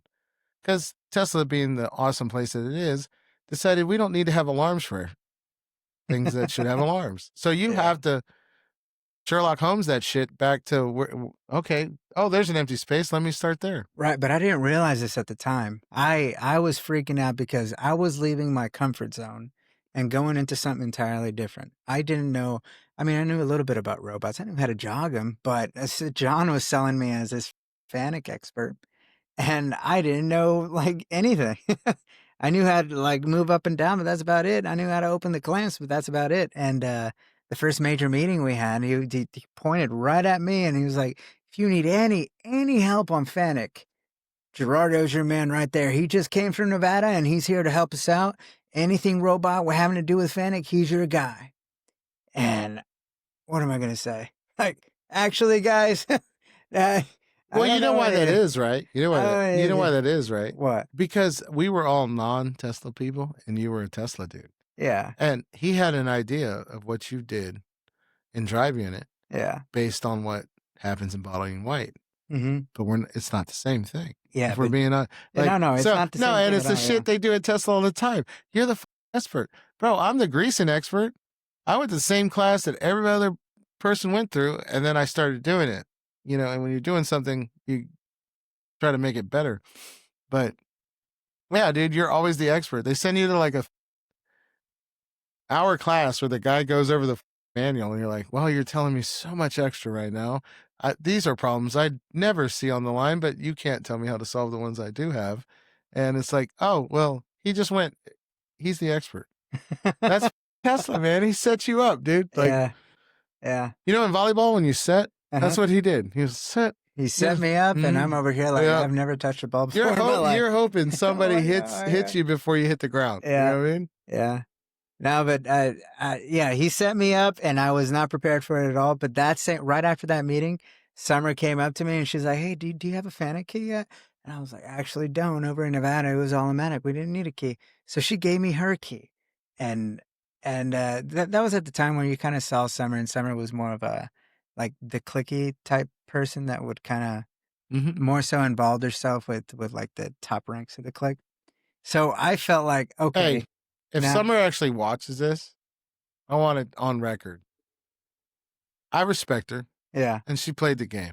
she did play the game. And you know, anybody I ever hear, and I'm not saying you are right now. I'm just saying anybody I hear that comes at Summer in Yeah. a negative way, I'm like, no, you just don't respect game. Yeah. Like game respects game. No, she had game. And she knew what she was doing, dude. Yeah. Like she wasn't just there. Mhm. You know what I mean? Like she had an agenda, and she knew Yeah. she knew exactly what she was doing. And but that's my point, is that she would surround herself with decision makers, with good. Well, she could put Yeah. up or shut up too. Exactly. You know what I mean? Exactly. But the fact that she gave me the key, it gave me this sense of relief, or the sense of like, hey, like, you haven't done anything for me to respect you yet, but I respect you off the bat because this guy said that I should respect you. So I was like, okay, all right, well, all right, now it's time to put up or shut up. And the people that really kind of that didn't let me drown was Dorian, Renee, and it was actually really those two. Those two were the main driving factors for me not failing. Eventually Travis, once I got to start knowing him, but I didn't really click with Travis until we got to night shift together. Once we got to night shift, Little dude, scooter. little scooter. I got the little cyber ATV. I know. I still got the video of me being stupid. Yeah. Super dangerous. It's fucking awesome. Can you forgive me for? Well, yeah, obviously, but this is a kids thing, and obviously we're children. Yeah. No, but night shift with Travis was probably the highlight of my career. No, I remember I saw that picture of I think it's you, Travis, and Gil? just just knocked out. Just on the cart, the old blue streak. Just Gil was funny, man. Gil was so funny. Gil was great, dude. Gil got me a promotion. No, I mean, Gil let me and Travis run the thing, man. He let us fly, you know what I mean? That's, dude, and I haven't seen it since. Mm. And it's one thing I miss. Oh my God. I just need Gil at the door. So I tell Gil, guard dog, like fucking I tell Gil what's wrong and what we're doing, and he translates that to every level that could come up to that door, dude. Yeah. His production, AM, RAM, manager. He keep away. Yeah. Like questions go through him. Me and Ram turn wrenches, and and I was talking this with Chris Perry, because he's done so much greasing with me. Like, you love when that's the thing about being a maintenance tech. That's one of the things you love, is when you work with somebody on a task. Yeah. And you can talk about whatever, but you're not talking about the task. If I got to switch to this side of the robot, or he's got to go over here, or I need this tool, like, you're automatically passing. Mm-hmm. I had that with Ram, especially when like weld guns and shit would break. Mm-hmm.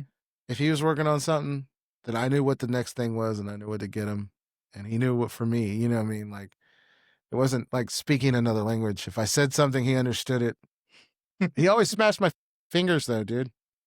What do you mean? Don't trust Ram anywhere where he's about to do something with a wrench or a hammer and your finger is near it.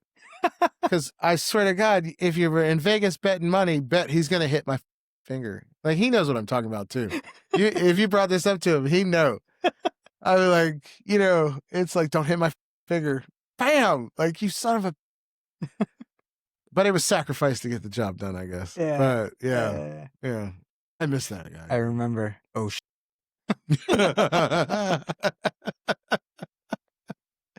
Yeah, that seems like the whole line goes quiet when you hear that, right? Like, oh, Like, what did you do? Like, oh, fuck. Yeah. We need to do Oh shit! I gotta stop hitting your microphone. we need to do like I need to get more microphones and get more guys in here.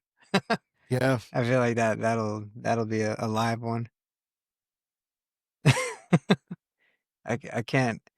Well, because Ram can banter with everybody, but I think it was recognized that you and Ram, y'all's banter was usually and like a sight to see. Yeah, it's two jarheads talking to each other. Yeah, And it's love. yeah. It's love. Uh-huh. It doesn't look like love, and you wouldn't want love to look like Oh no, that. it looks like it. Well, No. at least to me, it looks. But It looks like the I know a pure lot of people essence don't of get what it. love A is. lot of people don't get it. You know, that's what sucks about HR. You can be offended from like 4 parties away. So, but like, I know it doesn't look like love, but it is. Yeah. No, it's, I don't know. And maybe it's just the Marine thing. Like, I think going through boot camp, going through the basics, going through the fleet, like, you do it every day. Like, if you know, there's a mentality or a mindset, and you can just click, you know. I wish we could talk to each other telepathically, but you can't. But you know, like when the task is standard, or not even standard, you're working off of each other, right? You know the end goal, but you know there's steps between it, start and finish. So you're like, oh, you're doing that? Okay, I can do this. I can get this ready because you know. Yeah. You don't get that with a lot of people. Yeah. You know, and it's like so. It's like a dance. Mm-hmm. It is. Yeah. And it's the only waltz we're ever gonna do. You know what I mean? So. Yeah. I mean, any even troubleshooting with someone like Ram, troubleshooting with someone like Travis, someone that kind of knew that knew what they were doing, and that just understood you without even having to say anything. You would be on the HMI looking up all the logic or whatever. They would be on the robot trying to do that end of the stuff, and then we would all meet together like, the problem's right here, and then we just work our way out of it. So sad. So sad, dude. Why, that everything got broken up? Yeah. Yeah. Yeah. It's like the band broke up. Well, you know, like I'm gonna say, like leaving Cyber and coming back to Model Y, one of the perks was Sergio's my soup, and Travis my AM, Uh-huh. and I can deal with all the there. Yeah. If that's the chain of command. Yeah. Because that chain of command just says, Phil, do this, get it done, and if I'm not perfect, they'll defend me. Yeah. But I'm rarely don't get the job done. So, but yeah, I don't like the flip flopping things. What flip flopping thing? Like so Jesse and Bobby came to their Oh, soup and okay. ham. I was like, I don't like the change, dude. Like I came here for compressed work week, and I came here for Sergio and Travis. Yeah. As my shit, as my shoot. Yeah. Like, because it's a better shoot when it's coming down through them. Yeah. You know what I mean? And they listen to you. Yeah. You know, that's what I think like a lot of leaders at Tesla don't realize. You can agree that it's stupid if somebody below you is bringing it up, because they're going to feel better about that. They're going to walk away and they're going to hit the next thing strong. Yeah. But when you want to do it's over by third base kind of shit, like, you know, or you want to just talk in circles or say that's how it is or that's how it comes down, that's when people get all butthurt. You know? Oh, when you're saying that, I mean, and higher management, you know, like that is what it is. I'm okay. sorry. So if that's the new rule, what do I do when this happens? Because this happens every week. So, Yeah. you know, it's like, well, we'll see. And like, no, we'll not see. Like, you know, but yeah, I don't know. Kind of bummed I'm not my super manager anymore. So, I mean, you're happier overall. Yeah. Well, I mean, what were the years where you felt like you reached your peak of like, I love my job? Or did you ever feel that you loved your job? I don't do that because a job is a job. Yeah, but a job is a job, but it is nice to not have to wake up and feel like I hate my life. I have to go. Yeah, but I don't think I've ever had a job where do. like it's like that, because there's always a missing factor. It's the scheduled days. It's the 12-hour shift. It's, you know, like it's nobody knows what the fuck is going on, but we're the human grease, and we're gonna keep being the human grease. And 4 years later, we're still the human grease because we have no authority over the line. Mm-hmm. So, but I get the whole perspective of like it could be worse for me. Mm-hmm. I don't have a bad job. I just think the one thing, and anybody at Tesla will contest, is communication sucks. Yeah. But communication makes a big difference. Mm-hmm. It's like you say it one way to these guys, but you don't want to tell them the truth like they're grown ass men. You treat them like kindergartens, and then they're supposed to save the day every time they show up to the cell. I can't rationalize that. Like some of the micromanaging that you put on maintenance techs, but then they're supposed to be the ones to wanting to cross over and this kind of engineer and this kind of engineer. Because if they do that, they'll solve more problems on their own, which will be quicker and will make more cars. It's like I don't see how you rationalize like how you treat them like that, and then they do that. You don't foster the environment for these guys to get better. Mm-hmm. Like they go to the START program and then they want to be you. You know what I mean? Yeah. Like they don't, and that's the thing. I think the problem with the START program is they're not doing the time. And I'm not saying they need to do time where they're treated like shit or anything, but like, like I always said, like what people like about me at work, I didn't learn at Tesla. I learned it somewhere here. I'm just applying it at Tesla. Yeah. I don't know. That's just me, but I don't get it. Like, and I feel bad because when I get those START program kids, it's like they f up, and I tell them to their face because like you're grown ass men and you might not be making what you want, but you're not making a bad wage for what you do. Yeah. Right? You want like a cart laid out for you, and then like a check sheet for a PM, and then you just want to go do it. You want everything to facilitate it to you. It's like, yeah. I need to piss again. all right. I don't know, G. I think we're friends. Right? I know nowadays we use that word loosely. But it's fun just bullshitting, dude. Mm-hmm. It's just drinking and smoking and putting it down on paper or video. Do you remember when you first started liking, like, even consuming podcasts? I don't know. What? Probably 2020. 2020? Yeah. What? But what podcast did you like? Joe Rogan. Joe Rogan. Oh, okay. But what got you? Like, what about it did you like? It's no bullshit. It's no just bullshit. people talking. Yeah. It's like us. We've talked about different things tonight. Like, yeah, like there's no agenda to it. Yeah. Like, but that's the only way it's authentic. Yeah. You want one? No, I have one. Oh, okay. It's authentic. It's like, it's perspective. I like perspective. Mm-hmm.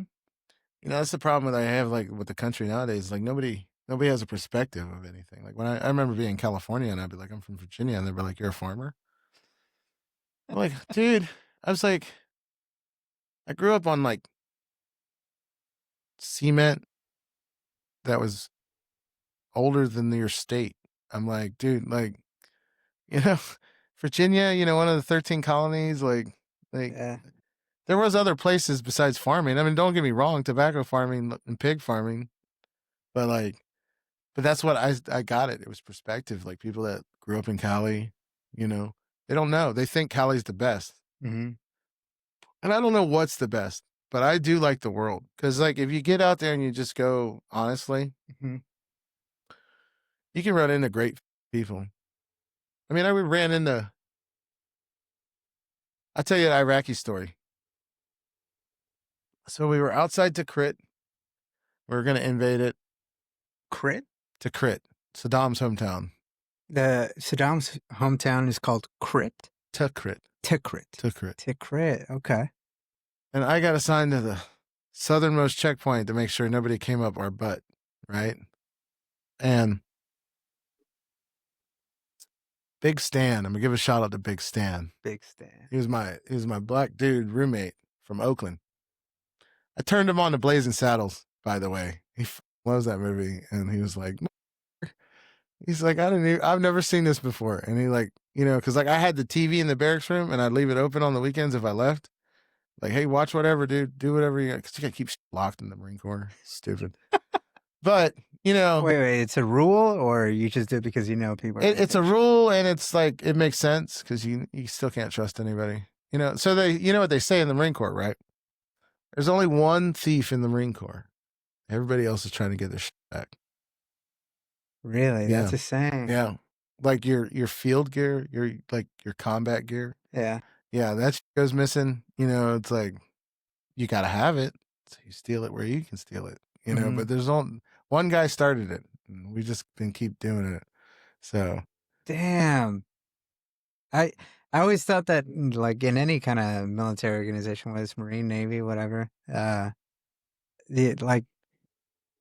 you're supposed to trust one another, right? yeah, Like, I mean that's you the whole have the point. gear, but I mean it's like nobody's gonna steal it from you when you need it. You know what I mean? Uh-huh. But what I'm saying is like when you're trying to when you check out from the Marine Corps, you got to turn in the gear. It doesn't have to be in any condition because it gets used, but like you got to have it. Or you get for an inspection, you got to have certain gear. But I mean at the same time, I was in a new flak jacket came out, and then like a week later, outside of Camp Pendleton, there's like in the surplus stores, there's like brand new flags. Some are pawning them and doing shit like that, dude. Oh wow, different Marine Corps. I don't even know if it's the same like that. No. But speaking of Oceanside, Yeah. there's a place called Kalima's. Oceanside? In Oceanside, it's the city right outside the main gate of Pendleton. Okay. Right, so because it's not quite San Diego, but a place called Kalima's. When I was in Fort Bliss in El Paso at my MOS school, my job school, the instructor talked about all you that go to Pendleton, you got to go to Kalima's. And he was not wrong. For a guy that hyped up a place for like 3 months, it was worth it, dude. Like the burritos are like that. That's your burrito. California burrito. Yes. Yeah, and it's like, but everything else was good too. Like a lobster burrito, pretty fucking good, dude. Same size, so you're getting like that amount of lobster. Lobster. Yeah. Never thought about a lobster burrito. Had a shrimp burrito. Dude, never a lobster burrito. I don't really like the Tex-Mex thing. Yeah. I I don't know. I like Baja. Yeah. Like I need Roberto's? mm-hmm. Yeah. Any Bertos. Yeah, any Bertos. There's a Filibertos. If I was to ever win a stupid amount of money, Yeah. I would have a Filibertos just to ease my soul. Because I want a Filibertos, dude. I want to provide that. Uh-huh. Right? That, carne asada nachos, fries, dude. Like, I want to provide that level of Mexican food at fast food. You know what I mean? Yeah. There's like, and I want it to be the Filibertos, right?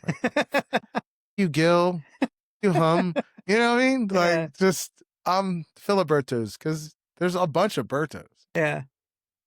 If I had the money, I would force that into existence, dude. Yeah. So, I have an uncle named Filiberto. He's like one of my favorite uncles. see, it's a thing, dude. It is a thing. Filiberto. But yours would be a PH. Really? Mm-hmm. Really? You think that would be cool though if it was a PH? I would love that. Yeah. Right? Yeah. Same like lettering too. Like I would love it so long as the food was phenomenal. Then it would just be embedded into American culture. A Filibertos. Even with the accent, I think everybody would love it.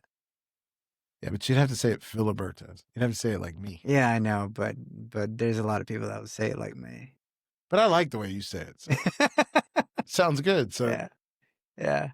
Do you actually ever think about starting a restaurant? sometimes. Yeah. But like, I know it's not realistic, but like why isn't it realistic? I don't know. You live in Austin now. And Capital. I think Austin is the most food truck friendly place. It's like it's minimal investment to what it used to be. I don't know what I dig the idea of food truck. You just don't know what you would Yeah. cook. Like out of what I know I can cook good, Yeah. I don't know how to turn that into food truck. I know how to turn the lumpia in the food truck because the wait time is the same amount of time it takes to cook. Yeah. So I don't know what else I could sell. Well, I mean, what if you just specialize in that? I'm sure there's a lot of people that would just go to your food truck just for lumpia. Yeah, you're fucking probably right. Yeah, especially during the like you're out drunk or whatever, like order 20, please. My friends need some lupia. Yeah, and I don't make it like normal either. Yeah, exactly. So And just start with one menu. The best restaurants, the best type of like any type of food establishment, if the less items that they have on the menu usually means that they're really good. yeah, I mean, Raising Cane's is a primary example in the fast food In-N-Out. space. In-N-Out. In-N-Out is the perfect example. Come on, man. Yeah. It's everything you wanted a cheeseburger to be. I don't know what to tell you. I mean, what else would you sell with the lupia? I mean, fucking just get some cans of Coke. Call it good. Get yourself a liquor license. Start selling beer. Mexican Coke. A Mexican. It's With necessary. lumpia It's necessary. and the right sauce. I gotta make the right sauce. Ah, yeah, Phill sauce, Filiberto sauce. Imagine that your food truck selling lupia, and you also you give complimentary Filiberto sauce with everything. Yeah. Shit, that's a good idea. Come on, man! It just that it was born here. Now you have to do it. I hope it works like that. Yeah, Yeah. yeah. I mean, people that do end up watching this will bring it up, and maybe they have some other ideas that'll like actually make it seem more realistic to you. I mean, how much does a food truck cost? What do you think? I know. Maybe $1,000 to a couple grand, maybe. Like I'm talking about a really up, like just a box, really, that you can paint, and that got a hole in there. Like it, I don't think you need much to really attract clientele other than having great food. True. And the ability to get there Well, what do you mean? to wherever the food trucks are. Oh, well, yeah. Yeah. You gotta be where there's traffic. I gotta give a shout out to Pig Pen, though. Whoa, where's that? Pig Pen food truck and one at work. Everybody loves that barbecue, dude. Pig Pen, Yeah. really? Yeah. Is It's it the only actually time. good It's the only barbecue? time. Put on the chat.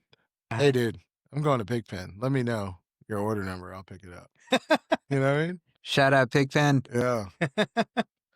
Well, what side of the factory is it on? Well, it rotates, so you got to Oh, check the really? fucking schedule. Oh, really? Yeah. Oh, man. There's a It's link. that good that you actually check the schedule. Yeah, if it's in the 2 areas that are reachable. Yeah. Yeah. So. Oh, but you never send someone like one poor soul to be like, hey, can you pick it up for all of us? Mhm. Oh, really? You Yeah. said you did? Only time I've seen dudes get on the cart during production. Every other time they won't, but for Pig Pen they will. Yeah. All of a sudden, okay. You seen those lines? Mm. That's just if we're gonna run it the way we run everything, it sucks to be them, and they're not ready for it. And they train with me, and I try to tell them. So we'll see, dude. Yeah. I'm telling them. You know, I don't know, man. Like, why do they the- always hire like the older guys from like another department that have been working like the different world of maintenance? You know, not the finger in the dam Uh-huh. maintenance. Yeah, I feel bad for them. I don't know. It feels like the calm before the storm. Pretty much. I hope that so long as they just kind of, whoever's leading them, like if they could just kind of paint the picture like, hey, it's going to be a show. It's going to get real hot, real quick. There's going to be people that So are you going don't to hear you don't hear that high enough up, bro. That's all it takes. Yeah. That's all it takes with them. They don't get it. Just say it. Just say it. Just embrace the suck. Yeah, and we That's will the best embrace the advice I could suck give if you. you tell us to embrace the suck. Yeah. Why is that so hard? God damn it. Yeah, I mean, honesty, really. That's all that most Talk people to want. men like men. That'll take you a long way. It's one thing that I learned about leading. Mm-hmm. You want to lead men? Talk to them like men. There's no other way. Yeah. Well, I mean, sometimes you have a mix of men and boys. Well, that's their father's fault. But they're your problem now, you know? They're And within you'll their deal with mix. them however you deal with them. Yeah, dude. exactly. But if you talk to them like men and they don't react positively to that, what do you do then? Well, we'll see what comes. Because I don't even know where that line is right now. What do you mean? Like talking to them like men. Like, Oh, okay. oh, Yeah. I see. I You see, I see. fucking, what is that? What does that even mean? Where is that written down? Where can I Google that? Like, so I can stay, you know.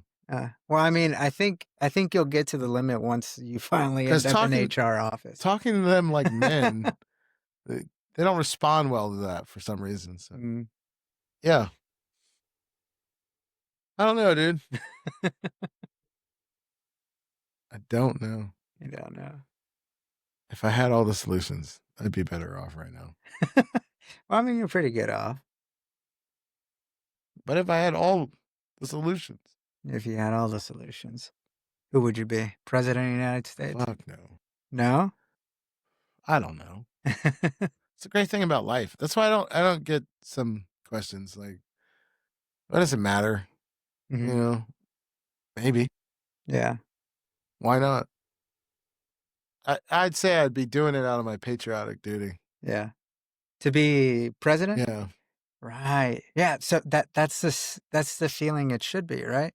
For anyone who want to be in public office, like it was originally set up to be like a sacrifice that you're doing for your country, not a vehicle to take you to some financial success or to be inside some clique. Bro. You know what I would do as president? What? This is what I would run on.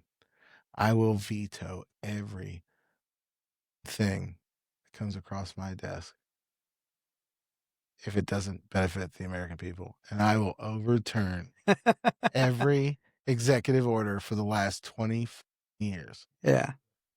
That's all I'm going to do. I'm going to get my $100,000 salary and I'm going to live in the White House and I'll have people guard me.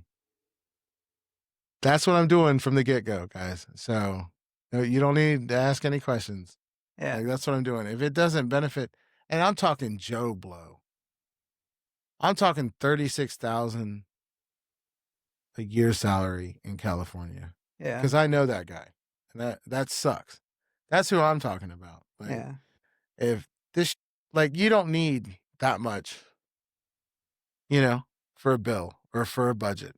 Right? You know, 10 pages. That's max, dude. Yeah. Like, let's keep it simple.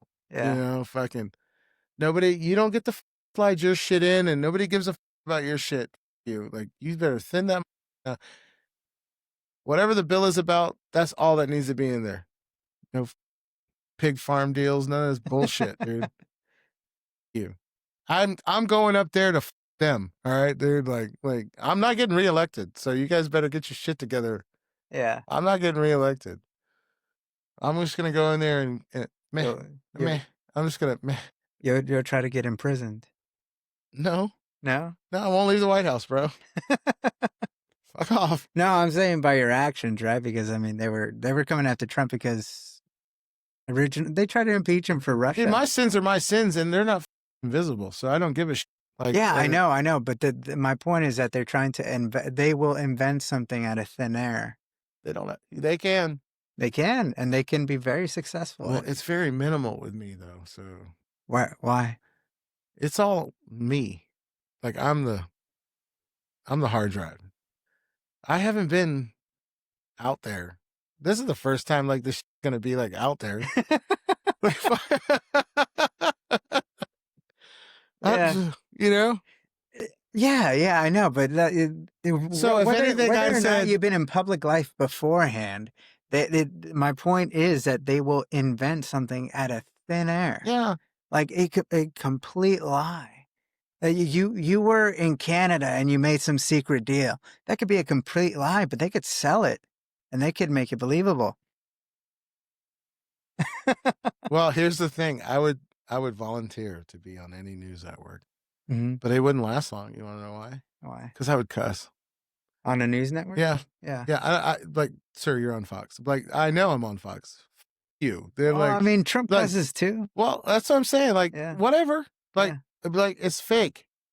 Yeah. And then they were like, we got to go to commercial. Like, I mean, it's like, okay.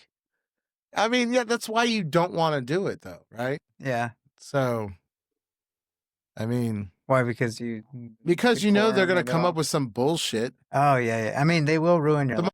in the towers are better than me. F you, I've lived America. You haven't. Yeah. And you've been in one bubble. Uh-huh. I've seen all the other bubbles. Shut up. Like, you know, like that's what I miss about the military Yeah. is I don't know, man. Growing up in the 90s, I thought we had it solved. Like race relations. Yeah. And that's what I love about the military. And I guess some people don't experience in the military, but like if you have like a combat arms, you know, unit, like you build a bond with people and like you talk and like, have you ever seen Generation Kill? No. Watch Generation Kill. Generation Kid. And just gonna add it to my list. watch Generation Kill. And I was never recon, but when I watched that, it made me go back to those times. Like that was the Marine Corps I was in. The smart talk. Series? Yeah, the smart talking, the about being underfunded, under-equipped, you know, like there's a guy in there, he's the comm guy, and he drives, right? And he's the radio. Because he just sings all the 90s songs. She didn't shoot off round one. Trombley, if you keep talking to your weapon like it's trim, everybody's going to know you're a total psycho. It's a good show. Hello. We are the concrete heroes. You are the concrete heroes? It's pretty accurate. There's even a guy with a little camcorder. Mm-hmm. I was our guy with a camcorder. Your guy? What do you I mean was your the guy in my unit that had the camcorder. Really? The old school, like the small VCR cassette, you know, Mhm. we transitioned to that Mm-hmm. before we went digital. Oh, before we went digital. Uh-huh. And yeah, that one. Just Mhm. it's on the dash. It's on the radios. Yeah. So You could bring it to you if you want to. Yeah. Yeah. I keep ending up back here. Yeah. But yeah. That's well, okay. So you were basically the video journalist of the operation? I was just the guy keeping. I was doing what we had for social media. That was our social media. Like you videoed it, Yeah. right? And then it got out or whatever. But like it was on tape. Mm-hmm. That's what I'm saying. It was the last group. It's on tape. You know, like shit. When I went over there, dude, our cell phone was just the old Nokia. Mm-hmm. Where the only way to have a different one was to have a different cover. You know, everybody had Nokia. Everybody played Snake. Yeah. You know, it's like, but yeah, I forget what we were talking about. Well, I mean, you are the video guy for your team, like, so you have to actually, No, if I needed, it was not like it was rarely on when what happened, and I had it on. I had it on, and like so that wasn't your number. No, okay, no. and that think about it. No. Obviously, that's not going to be your number. No. One. Your number one priority is making sure you Yes, guys are yes. good. Yeah. and then, it was on, or it was off. Then like, but yeah, it was never a priority, but it's there to the whole thing. Yeah. So Did you ever record something? no, No. I'm not stupid. Oh, okay. So you had the headspace at the time to like think like, yeah, I'm not gonna. I'm not going to argue where my moral compass comes from, but I Yeah. do have a moral compass, Yeah. and I can see where that looks bad. So, dude, I waited so long to transfer from cassette to DVD because the way the world is, like everything's a war crime, Mm, and it's like war is war. yeah. You can't go too far, but like, god damn it, dude, like. Well, what is too far? I guess I don't know. that's That's what's nobody so- knows. yeah. That's the thing. Like, what is too far? Yeah. It's based on the situation. It's based on other circumstances. I don't know. But to you, what is too far? Depends on the situation. Because I think that's part of the problem is that most people we just kind of don't. We say there's a line, but where is the line? Where can we define that? Well, we always want to look at it after the fact, Mm-hmm. and it's like, damn, dude, I just smoked this place out, dude. No, it's cool. It Okay. makes you look hazy, like, chill, like we're chilling, man. I don't know where the line's at. Depends on the rules. Yeah. You Well, know? I mean, yeah, but like, what are your rules? I think the line is where each individual sets it, especially each individual that is in war, because regardless of whatever your commander said or whatever, there is going to be a moment where it's your choice. You choose. It's like this movie that I saw recently where it doesn't matter whether it's a king, it's your general. It doesn't matter who it is. Your soul is yours to keep. So that it's all your choice, regardless of the situation. Where is that line where you choose? Am I going to keep my soul or am I going to lose it? That was deep. I don't know. That's why it's situational. Dude, it's a reactionary thing. Mm-hmm. Like, I don't feel like if you're gonna shit on your soul, you're gonna do it planned. So it's a reactionary thing. It depends on the circumstances, dude. Mm-hmm. But that's why you need to know what you're doing over there. Are we winning a war? Are we killing everything that gets in our way Mm-hmm. that's armed? Yeah. You know, it's like rules of engagement, dude. They're stupid, but you know, that's what I'm saying. Like, you can't, dude. The Marine Corps that I can't look. So I didn't go combat until my last year. I got stop lost. They said, if you're getting out this year, you're not getting out this year. So be it. But before that was peacetime. You know, you and Daniel were talking about what's peacetime and wartime. Mhm. We've been at peacetime since Vietnam. They haven't done it right. So to call it wartime in my book, Mm-hmm. because I don't remember any of Congress voting on declaring war Yeah. for anything they never did. for the last 40 years. Yeah. Because it was 2 wars. So, 20 years of peace. Made a bunch of friends over there, right? So, but yeah, I was going around and training for if it happened, and I don't know where the line is, dude. The line was one thing. They got a uniform, shoot them, Yeah. like they have to be armed. And then they just took their uniforms off. You just roll through and there's like a bunch of uniforms on the ground and boots. And then just a bunch of military age dudes with no shoes, a block up. You're like, oh, well, okay. They didn't have that. I swear I saw Saddam, but they all did the whole, Yeah. 70s porn mustache, dictator look, so I don't know. But yeah, I don't know. It again, I can't tell you what'll push me over the line until it pushes me over the line. Mm-hmm. But a thing I want to say to like younger people is you guys have no idea what violence is. If you think speech is violence, you're stupid. Yeah. Because I tell you what, there's a lot of violent men in the world, and all they do every day is stop themselves from being violent. Like, think about it, dude. You have veterans from 20 years worth of war. Yeah, people came back, not in the same numbers as any other war we've ever had. There's like so many dudes that are just trying to live after seeing whatever the they saw, or whatever mind games too. Like, hey, if you get shot at, don't shoot back if you might hit somebody. It's like that, dude. Like, that's a stupid rule. But hey, that's what we're giving props for. So, try to survive for the next 18 months, until you rotate back.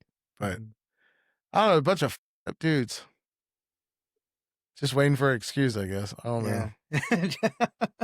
Yeah. I just I never got to read the book, but I hope to read the book called I forgot what it was called. There's something about Fort Bragg. Some murders that happened in Fort Bragg. The author's name is Seth Sharp, but I guess over in Fort Bragg, that's where most of the special operation people are, like JSOC. Oh, the Fort Bragg Cartel. That's the name of the book. Now, It's got the army. I could tell you the army's involved. Yeah. Just based on the title, what do you think it's about? Probably some special forces guys doing some dirty shit. some Delta guys or some Green Beret guys. Yeah. Yep. But what is dirty shit? Would you assume the dirty shit? What is the extent of the dirty shit that you think? Anything, dude. Anything you could write in the NCIS, it would be true. Mm-hmm. Military is no different than real world. People are still people. Boot camps are harder than other boot camps. Mm. So, I mean, people get through, dude. You know, But people get through what? Like what? Navy boot camp's easier than.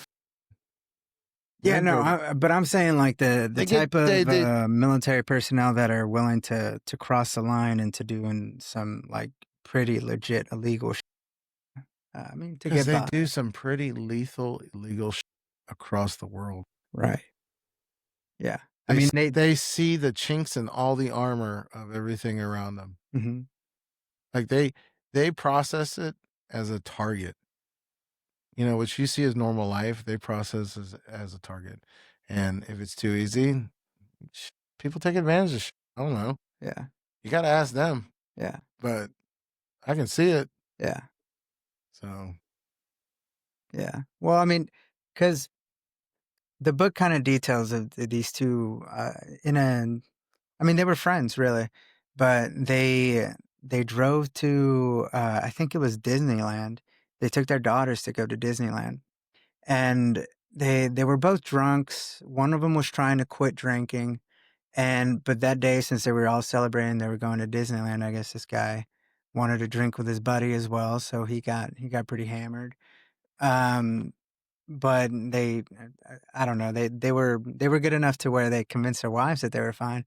Now I might be butchering this whole story entirely, so don't quote me on It this. sounds like it. Yeah, but so his wife, in her mind, she was trying to get them from fighting the buddies or whatever. So she assumed that in order to get them on their best behavior, they have to be in charge of the girls. So they have to go take care of the girls. Hey, I'm gonna leave the girls with you. I know she's the number one thing in your life, and so for you as well. So take care of them. And they left them alone with them.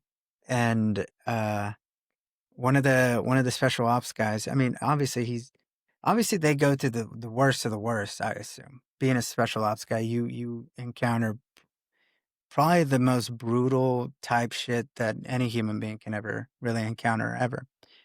So it with you, I assume. And in this case, he brought it home with him. He was very paranoid. He was looking all over, like he thought they were being followed. So he's being really paranoid and like freaking the other guy who was driving out. And the other guy who was driving was like, chill out, dude. No one's following us. It's fine. But this guy's like starting to freak out, and so the guy driving starts thinking that this guy's going to be a problem. Like he's going to cause a problem for him and the girls that are with him. So they finally get home, and he brings the girls in, but he leaves the guy outside. He's like, no, you got to chill the out, because you're not in the right headspace, and like might go down in front of the girls. So he wouldn't let the guy inside. So, but he freaked out and started like hammering on the door, like, let me inside. And his daughter was upstairs. So his daughter was kind of like, what's going on? You know, why is my dad like, why can't he come inside? And, The story just got weird. yeah. Yeah. So she's over here thinking like, well, my dad wants to come inside. Let me go open the door for him. Meanwhile, this other guy was trying to keep him out because he was freaking out. And so his daughter opens up the door for him to come inside. He comes inside. He's red hot, and he comes inside, and the other guy that was trying to keep him outside, they got into it. One of the guys got a screwdriver. I think he stabbed him. And so finally, What story are you telling right now? The story that the Fort Bragg cartel starts, from my recollection of what the description is, that's what it is. So the guy that was originally driving, that was trying to chill this guy out, he took out his gun and pow, pow, pow, pow in front of his kid, in front of the dude's little girl. And well, obviously he fucking got murdered, but then he himself, he called another JSOC body. Now I'm not sure if it's JSOC, but it's special forces type shit. He called his buddy, told him exactly what happened, and his buddy was like, "What the? Call the cops! Like, call the cops! Why are you calling me? Call the cops!" So he called the cops. He gave him a story. Cops got there. He gave him another story, a different story from the original one. The point of the story, well, the point of this point of the story, because it goes deeper into the whole organization of how, like, a lot of ex-military or current military guys are also involved in the cartel, and they kind of do the cartel's bidding as well. Yeah, they don't get But- paid shit. Exactly. And then that's what he starts alluding to. But this guy also, like, he got, he obviously murdered his friend, right? He murdered him in cold blood in front of his kid. But when he got tried in court, they threw that out. They were like, this guy knows way too much about what's been going on and what we did out there. There's no way that we're going to put him on the stand and risk something getting out, right? It's not a cartel. This is your bureaucracy. I know, no. This is the bureaucracy portion of the book, portion of the book. It goes deeper into, like, a lot more. I'm just telling you the intro to the book. Like, I think I read the first few pages, and this is the only thing I'm describing to you. There's a whole book to read. I'm just telling you what kind of got me intrigued on it. So he finally, the court system lets him go because he knows way too much. And the point is, what got this guy interested is that there was a whole lot of injustices that weren't getting any justice, of murders that were happening around Fort Bragg. And there was just a lot of murders that weren't getting solved. And so he started investigating as to why. And he started realizing that it was because these special ops guys, they kind of lose it, and they don't get justice because they don't want to put these guys through trial. Because, I mean, because they made him that way. Yeah, because they made him that way. Exactly. So I mean, they don't want the heat, man. they use violence as a tool. Mm-hmm. So they're going to use violence as a tool. Yeah, exactly. Yeah. But I mean, And you can't cover it up. Well, because you might need them. mm-hmm. You know, Yeah. like, you can't have a lot of people doing that shit. They see too much. Mm-hmm. But I mean, those are the guys. Those are the guys they make movies about. Yeah. So, ain't me. But I guess, I'll give you a tough time, but those guys will slit your throat. You know what I mean? yeah. Like, I'm gonna bring the building down. They're gonna go inside and grab you. Like, so Yeah. I'm not surprised. Have you ever seen The Terminal List? I talked about this in the old podcast, but yeah. Did you like it? Yeah. Have you seen the new one, Dark Wolf? Oh, yeah. Yeah. Yeah. I Yeah, like that one I've too. watched it. Yeah. I was to the point where I was waiting for the next episode. Yeah. The intro was beautiful to me. To a Dark Wolf? Or Yeah, Dark Wolf. Uh-huh. Fucking Credence Yeah. playing, dude. And like the way it's changing, it's like on a boat. Like that just brings me back to like where I grew up, dude, is like if we went to the beach, it was like, are we going to the bay or the ocean? Because we live like right in the corner, Mm-hmm. Chesapeake Bay. It's like just the boat changing, like in Credence, you know. So I was like, okay. Yeah. Carla listens to it all the time now because of that intro. Yep. Yeah. The intro is sick. Yeah. I mean, like, it's the small things, right, that make a show, I guess. Mm-hmm. Like, I didn't watch it every episode, but like the one time I watched it, it was like, damn. What, the intro? Yeah. Oh, no, I would watch the intro every episode. See, that's the thing about a good intro. Yeah. Like, you might not do it every time, but Mhm. you'll do it some time in the future. Yeah. You know, like sometimes, yeah, you're like, yeah, I can. I want to listen. I can listen to that. Yeah. I want to get in the mood, you know? Streaming. It sets the tone, man. No, I like it. Chris Pratt. That He knows what he's doing. Dude. yeah, can't hit him. Can't hate him. No matter what side you're on. I mean, He's fucking Star-Lord. he's Star. Say what you want about the characters, but he's Star-Lord, dude. Yeah. And the cool. I mean, I thought Guardians of the Galaxy was gonna fail. When I first heard about it, I was like, "Oh man, they're It's gonna the do music, some bro. new shit." I got it on record. I got it on album. Yeah, The soundtrack. Really? Yeah, dude. Yeah, like yeah, it's yeah. the music. the music really does it. Yeah. It really does Yeah. it. It goes would've with the thought? whole story. Who would have thought? I mean, Yeah. James Gunn really. I knew. I've heard nothing. I mean, you know him, right? Yeah. Yeah, I knew nothing about him. I don't know if he'd done any big films before then. He did it like the comic. The comic was like that. It was like that rock, bright color, Mhm. like outer space universe. Like he just did it on Earth. That's all he did. Yeah. Like, hey, do what made it popular and see if it's popular. You know what I mean? Like, no, I love Guardians of the Galaxy. Yeah. Have you been to the roller coaster ride over in Orlando? Mm-mm. Dude, that alone, the ride alone is enough to warrant a trip out there. The Guardians of the Galaxy. The Guardians of the Galaxy roller coaster out in Disneyland in Orlando is the best experience, the best thrill I've ever had in my life. Like fun thrill, like happy thrill, like overjoyed with just happy dopamine, euphoric. It was the most potent See, drug. now I must go on this It's the most euphoric roller potent coaster. drug I've ever had in my life. I know what you're talking about too, dude. I grew up with like amusement parks, like roller coasters, dude. Like, I know what you're talking about. Yeah, See, now I have to go. you have to go. It sold me. Yeah, that and the Velocicoaster that's in Universal Studios.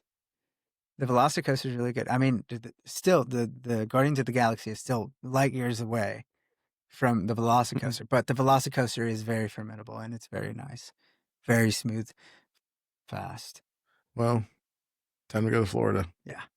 Might need to go to Orlando for Christmas instead of New Orleans. No, New Orleans first. There's plenty of other holidays. Yeah, but I can't speak on it enough, man. The roller coaster in Orlando for Guardians of the Galaxy, the entire ride I was laughing. The entire ride. There was Oh, you not were a mo- just joy. yeah, That's just joy. yeah. I mean, yeah, but I mean, what what else would you? I couldn't stop laughing, It's dude. joy. I've had that feeling. It's joy, dude. And the visual, because it's the music that you're talking about. It's always different music, but it always hits at the right time with the right visuals. Like, I don't want to ruin it for you, but there's a point where you're kind of orbiting an Earth, and it's very realistic. Like it's not a hologram. It's not a screen. It's real like materials that are floating around there. And you're just like, you're mesmerized by the whole experience along with the music. The vibes is it's great, man. I can't recommend it enough for anybody that is thinking about going somewhere. Go to Orlando just to experience the Guardians Universal of the Galaxy. Studios. Well, Universal Studios has the Velocicoaster, which is also awesome. But the Disney, it's Gotta Disney go to World. Disney. Yeah, yeah. It's the one thing Disney hasn't ruined yet. They're on their way. They're on their way. They've ruined everything. They have ruined a lot. I'm not even a Star Wars guy. I'm a Trekkie. Yeah. Oh, really? Yeah. And Star Wars is ruined though. Because I grew up with a cousin who loved Star Wars. Uh huh. Like, so I'm a fan, and I'm a fan enough to be a fan. Like Uh-huh. that grew up in the 80s, grew up in the 90s. Like, yeah, you just killed Star Wars. It's like even the new Mandalorian and Grogu movie. Mhm. You know? Oh, it's a movie? Yeah. But it's like, I don't know. I thought it was a series. No, it's gonna be a movie. Oh, it's gonna be a movie. Yeah. Oh, okay. The first season of The Mandalorian was pretty good. I just never, I didn't watch season 2 because of what they did to Gina. Yeah. Fair. I mean, honestly, like it really did irritate me that they treated her that way. It's up. Yeah. Like, there's no way about it. You know, if you're gonna be like, well, shut up, dude. Like, she didn't say anything that bad, dude. Yeah. Like, You guys were just doing that to everybody at the time, so Hmm. you know it was posh for the time. Yeah, they did to James Gunn too.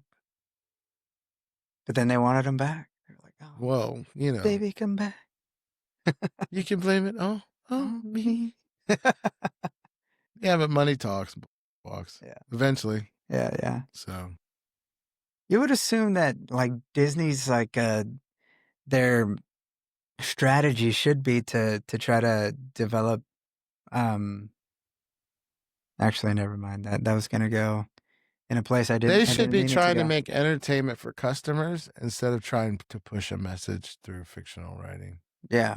There you go. What do you think changed? Do you think it was just the political intentions of it Yeah, all? the wrong people, the wrong, and I'm going to say they're wrong, but the wrong motives to make a picture, not about the fans, about an agenda, the message, your message. I don't need like what's going on in the world today in my science fiction entertainment, Mhm. choice. Yeah. I don't need the message. Yeah. Like I see it, okay, whatever, but like, and then just ruin everything. And everything's female. Yeah. They overcorrect on everything. Like you didn't need to force women into roles. You just needed to write better roles. The greatest example is Alien. Yes. Yeah. Ripley. Yeah. Yeah. Didn't even think about she was a woman. Yeah. She's Yeah, you didn't think about a woman. She was Yeah. a human against a goddamn alien, dude. It was down to her. Yeah. You know what I mean? It was a human spirit. That's what you were rooting for, You were rooting for her, Yeah.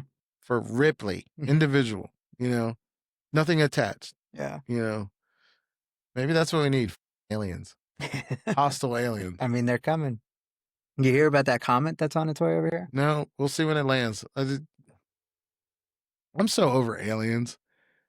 Like Really? when they're on the ground attacking us, Mm-hmm. that's probably when I believe. Yeah. What if they're controlling us?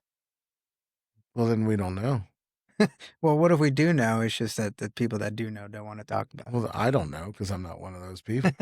Right. But what if there's enough evidence that starts making you start believing that that's a reality? I already believe it's reality. Mm. I'm just like, I'm not going to get involved in the conversation until it happens. Like, But why not? why? It's interesting at the You very don't have to go least. down every rabbit hole. I mean, at the very least, it's interesting. It is. Yeah. It's not. I'm not questioning it. Like I've gone to Roswell because I had to go to Roswell. I had to check it off. The Check list, it off the list. Yeah. But But well, I mean, what is the extent? Because the extent of what I am inclined to believe are those silver spheres that they've been seeing, and like video footage of just like this silver ball just zipping through. it's aliens. I don't know what it is. Nobody can tell me what it is. Mm-hmm. Then it's aliens. Yeah. But I'd really like to see one on a table. Yeah. Like, Touch it. touch it. The fuck is this? I want to see what it looks like. Yeah. Is it gonna be a small green man or a tall gray man or? Yeah. But what's more important to you, the looks of it or the effects of it? The Effects of it on us. I want to see it. I mean, what can you do? Really, like, I grew up when it was dial-up internet. Like, you had to wait for the sound to Mhm. get on the internet. Like, I was there before the internet. Nobody knows what the fuck internet was going to be. We still don't know what it's going to be. You got to go with it. I don't know. Yeah. When it comes to aliens, they're either going to be on the news that they're attacking or they landed or Mm-hmm. I don't know. Yeah. I believe. Yeah. It brings me back to like thinking of what is our purpose as humans, right? And to me, I think it's just to keep it going, Yeah. I think that's the main purpose. We of- weren't at the beginning and we won't be at the end. Yeah. But how do we change the now. trajectory? Yeah. Well, I mean, just like my biggest worry now is just that there is a real chance that in the next 100 years. I'm not confident that humanity will exist 100 years from now. I genuinely am not confident about that, and it makes me really sad. I can see that. Yeah. And What are you going to do about it? well, at the very least, be aware about it. And if I'm aware about that, then that means then if I'm aware that I'm not confident of humanity existing 100 years from now, and I'm also aware that at least the way I see it, our purpose is to continue humanity, to figure out how to continue as propel us into the far distant future, then that tells me I should start, educating myself more about various things, about things that matter. But starting as far as things that matter, I think it starts with you, with yourself. I mean, you have to believe that you matter, right? You have Yeah. to take care of yourself. I'm just too old. I'm done trying to change the world. Yeah. I'm in the history. Well, no, but that's the point, is that you're not trying. Where I think people make the mistake is that they think they could change the world, but they can't even change themselves. Like, I think it just kind of starts with you. Like, what do you not like about yourself that can be better, that, you could, improve on? That, would yeah, you can be a nicer human being. well, not just about nicer human being, but just being a We'll try healthier that. human being. Try that. Yeah. Just let's Yeah, try. you Let's try could- that. That would be. That would be a very simple step forward. Yeah. Just try to be a nice human being, no matter what The circumstances, Yeah. whatever. Yeah. Just be a nice human being. Mm-hmm. There's a start. Yeah. There's a big start. That would be The way the world is right now, that's a big start. Yeah. Human beings. Yes. Okay. Let's start there. Mm-hmm. This is starting to hit me. But I'm riding the wave right now, man. I haven't fallen off, and it feels pretty nice. Mhm. You know how you were talking about taste and feel? I tasted it. It was good. I'm feeling it. I'm feeling good. That's how I judge scotch. And it works for all the other liquors, dude. Yeah. Oh. For me, it's like if I can drink it just as is. Now I might put ice in it, but as is. You know what I mean? I never got into mixed drinks. I don't like mixed drinks. Like mixed drink is ice in it, to me. Like how is it on its own? That's it, Yeah. So You don't like to have a little adventure? oh, I'll try good tasting drinks. Mm-hmm. Still waiting for a good mojito in Boston, which I don't think ever. I actually never had a mojito. Like, I'm all about the old fashions. Like, that's all I order. That's what my mom drinks. Yeah. Yeah. I don't even know what about it interests me. I just know I have a good time when I have it. You should go to the Whiskey Keg in Round Rock. Whiskey, is that like a bar? It's a restaurant with a big old Scotch library. So or a big old whiskey. So you got Scotch, you got whiskey, you got bourbon. You ever had Buffalo Trace Eagle Rare? No, I've had Buffalo Trace, but I never. Eagle Rare? It's pretty good. Actually, New Orleans was the first place I tried Buffalo Trace. So yeah, shout out Rubicel. He bought me. He insisted on the Buffalo Trace. It's 10-year Buffalo Trace. 10-year. Okay. Yeah, so it's pretty good. But yeah, they got like a little booklet. Well, Buffalo Trace is the oldest company ever in the U.S., isn't it? Or at least the oldest distillery. Yeah, I think Buffalo Trace is actually older than America. Frontier shit. Yeah, frontier shit. They've been making alcohol since there were no rules. I like the Eagle Rare.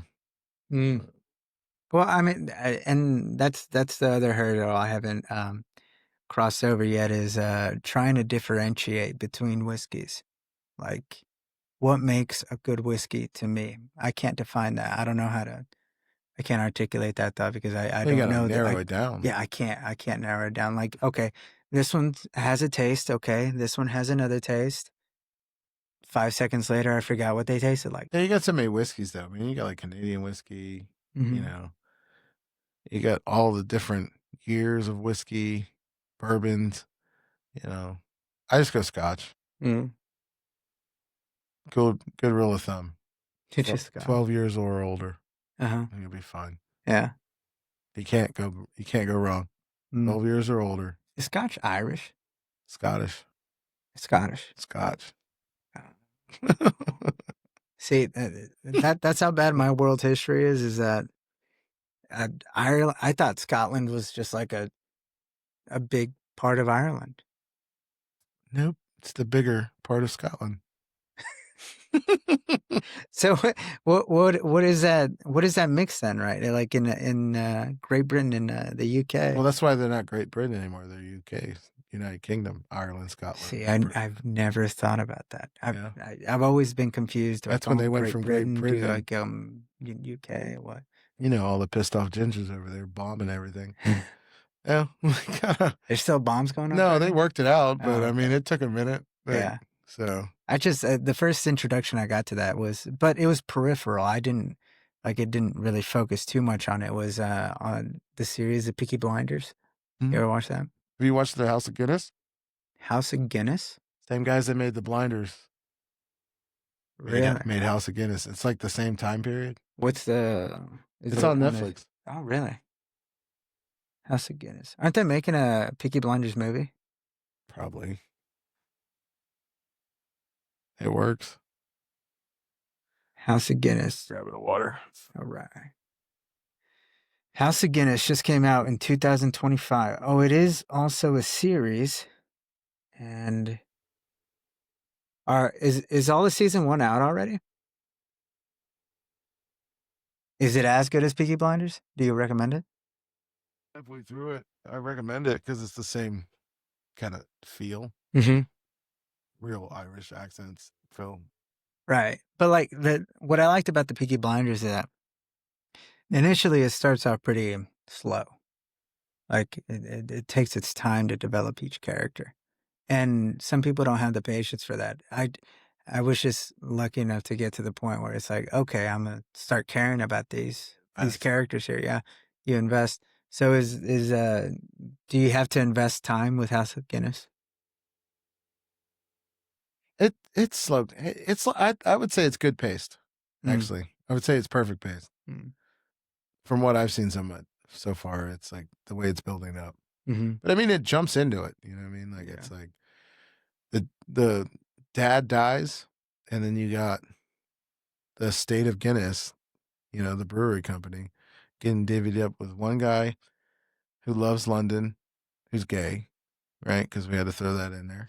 And then you got one son who is all about the brewery. Yeah. Right. Then you got one daughter who loves the family, but she's super religious.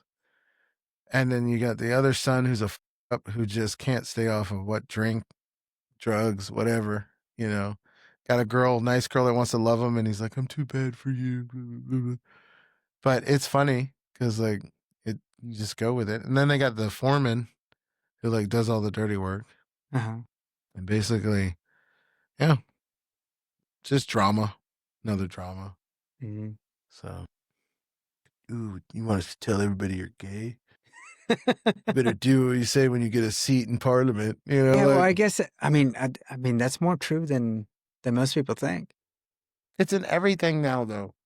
No. I'm saying the fact that you're gay. Yeah, that wouldn't have been cool back then. I get that. No, not even back then. I'm saying now. I have a feeling that there is a lot of people in Congress right now that are closeted gays that are, especially Republicans, that kind of come off as these the marriage should be between a girl and a dude and blah blah blah, but they're super gay and they do some gay shit in the chambers of Congress. Yeah, they do some wicked shit. Everybody does wicked shit up in the halls of Congress. Yeah, they get caught for it too. They're not even good at it. Yeah. Well, I mean, I don't like who got caught with gay shit. What's the one? The guy that was banging somebody and he was banging some. He had the gay shit going on, and he was like reach shit back there in a conference room or some shit. Mm-hmm. Like, I don't know. It's hard to keep track. It's always a new crisis, dude. Yeah. War this, war that. Yeah. Fucking let them destroy each other, dude. I think it's starting to get more, like a coalition is starting to build between the left and the right. I think I'm seeing that happening. Like there's a huge realignment that happened, especially now with when Trump got elected. I think people starting to see that I would the call party lines are changing. So, the way I would look at it, I'd call it the middle, because the extremes have driven. No, the extremes was racism, white supremacy, and all that other bullshit back in the 50s and the 60s, right? In the 70s. And then the bullshit we got today with the far left.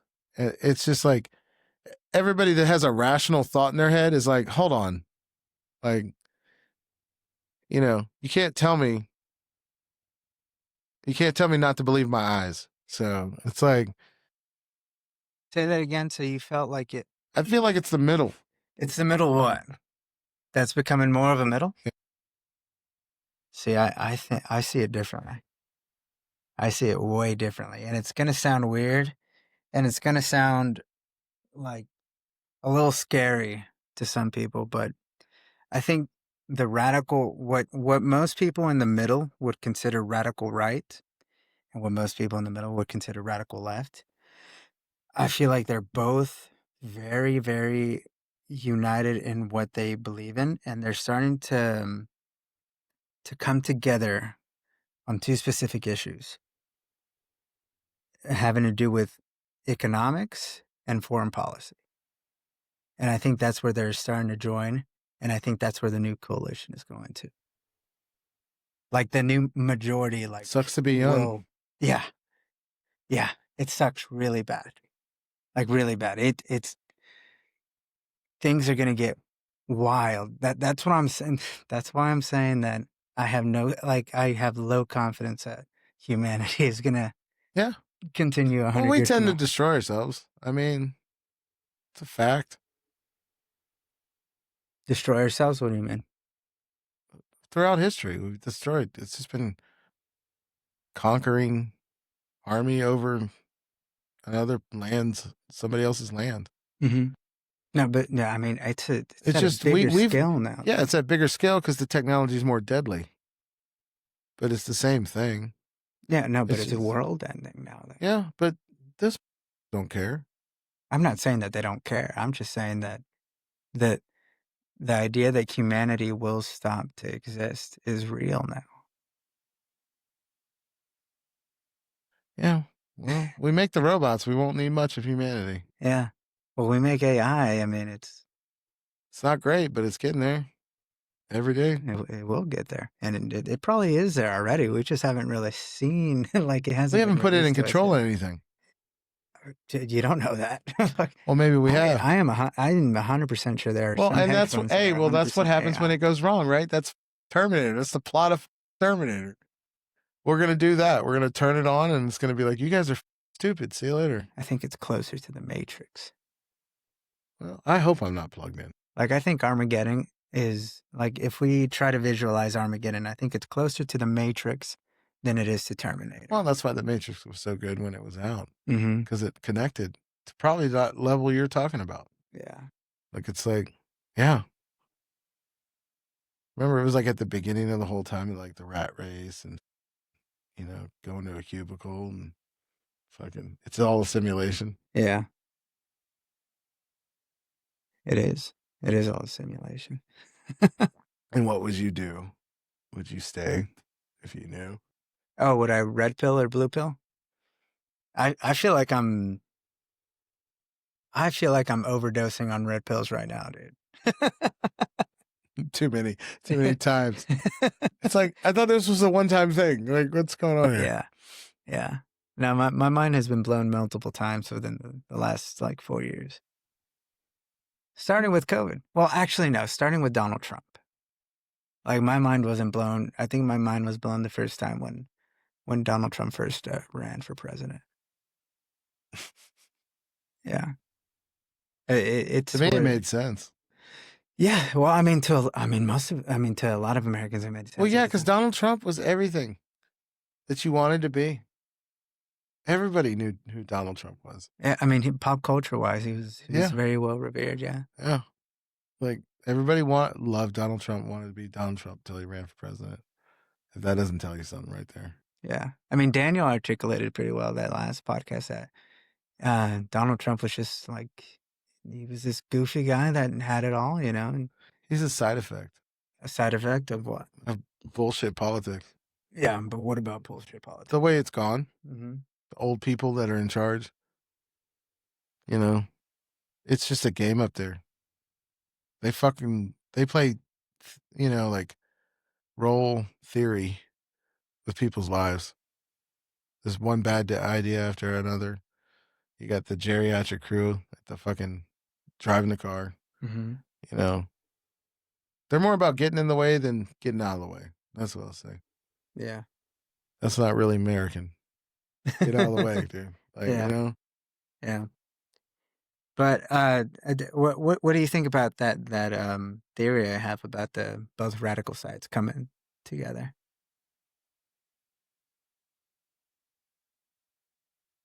no, I don't think they would agree to it. Who? It's both radical sides. What do you mean? If they came together, it'd kind of stick out. Yeah, but if you unite with your enemy over economics, for example, if you know that you have no chance of purchasing a home, you have no future financially, you're lost, you don't know what. If you want a rebellion, then yeah, it's the way to go, guys. Yeah, and I feel like it's like these people are fomenting a rebellion. I think when it comes to politicians saving their ass, they're a lot smarter than we give them credit for. On everything else policy, they're about retarded. But, Mm-hmm. Saving their ass, I would be the one thing they would be like Einstein level at. Mm-hmm. So I don't think they want anything that would push people to fight the power. I don't know if they're thinking that high level. Well, that's what I said. It's a save your ass thought. Even dum-dums have those. You know what I mean? Like, it's human nature, right? Yeah. So, I would like to think that, like, you keep going the way you're going, you're going to have to put the U.S. military against the U.S. people. Because we just don't like being told what to do. Yeah. It's like, if anybody else is going to pick up a gun and just stand their ground, why wouldn't it be here? That's how we started. Yeah. Hopefully there's enough true believers, but who knows? True believers of what? That actually believe in this country. Hopefully there's no true believers. Hopefully there's a good amount of them. Yeah, I feel like there is. Well, I feel like they're starting to. That's what gives me hope. Yeah. Because you can see it. Mm-hmm. I mean, you're like, oh, thank God people weren't believing the bullshit. Just enough. Yeah. And I think most of those true believers are on the fringes of each party. Yeah. Which is why I think they're both coming together right now. I hate the whole two-party system. Yeah. I think they hate it too. Well, they sure is. Well, I mean, the two-party system loves it. Well, I mean, they can stamp out any other buddy. That's what they do. Mm-hmm. The one time they come together is to stamp out the third guy. Yeah. Yeah. What do you think about libertarians? I would consider myself a libertarian, but not like full tilt, because like I can see where some of their arguments. It's like, okay, so now we're just going into the land of chaos. Yeah. With liberty is a responsibility. So there might be some rules. Yeah. Like going willy-nilly full libertarian. I'm not full libertarian. Yeah, but what are the arguments that you don't necessarily agree with? Like no borders. I don't think libertarians. Yes, they do. The hardcore ones do. Well, there's no borders. There's like they're all like they turn into hippies. Do you follow any libertarians? Just Dave Smith. Dave Smith, yeah. But he's not one of those. He's reasonable, yeah. Yeah, but that's what I mean. Like my libertarian vibe. I'm Dave Smith, libertarian. I'm Dave Smith. Yeah. Like I think a lot of people are Dave Smith. Yeah, like yeah. Anybody with a little so. bit of cynicism and sarcasm is a Dave Smith. Yeah. Because he takes that shit to the full mark on that, right? Yeah. But I'm like, what he said. Exactly. Yeah, Exactly. like, And that's what kind of gives me hope that people start following more people like Dave Smith as opposed to people follow like what CNN says, what Fox News says, or whatever. But even if it's not just Dave Smith, if people have their own little like samples of each personality that they follow, like news wise, I think that it in itself is going to get us pretty far. you know what disgusts me? What? It's people that vote when celebrities tell them to vote a certain way. That disgusts me. Well, I mean, it depends on the celebrity. I mean, if they are well read and they do understand some issues. Not for the celebrity, but Mhm. by listening to what the celebrity says, Mm-hmm.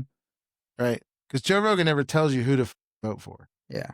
But your vote. I mean, this last time he did endorse Trump. Okay. Well, you're endorsing, but that like you can if you're a grown up, just because somebody endorses him doesn't mean you automatically vote for him.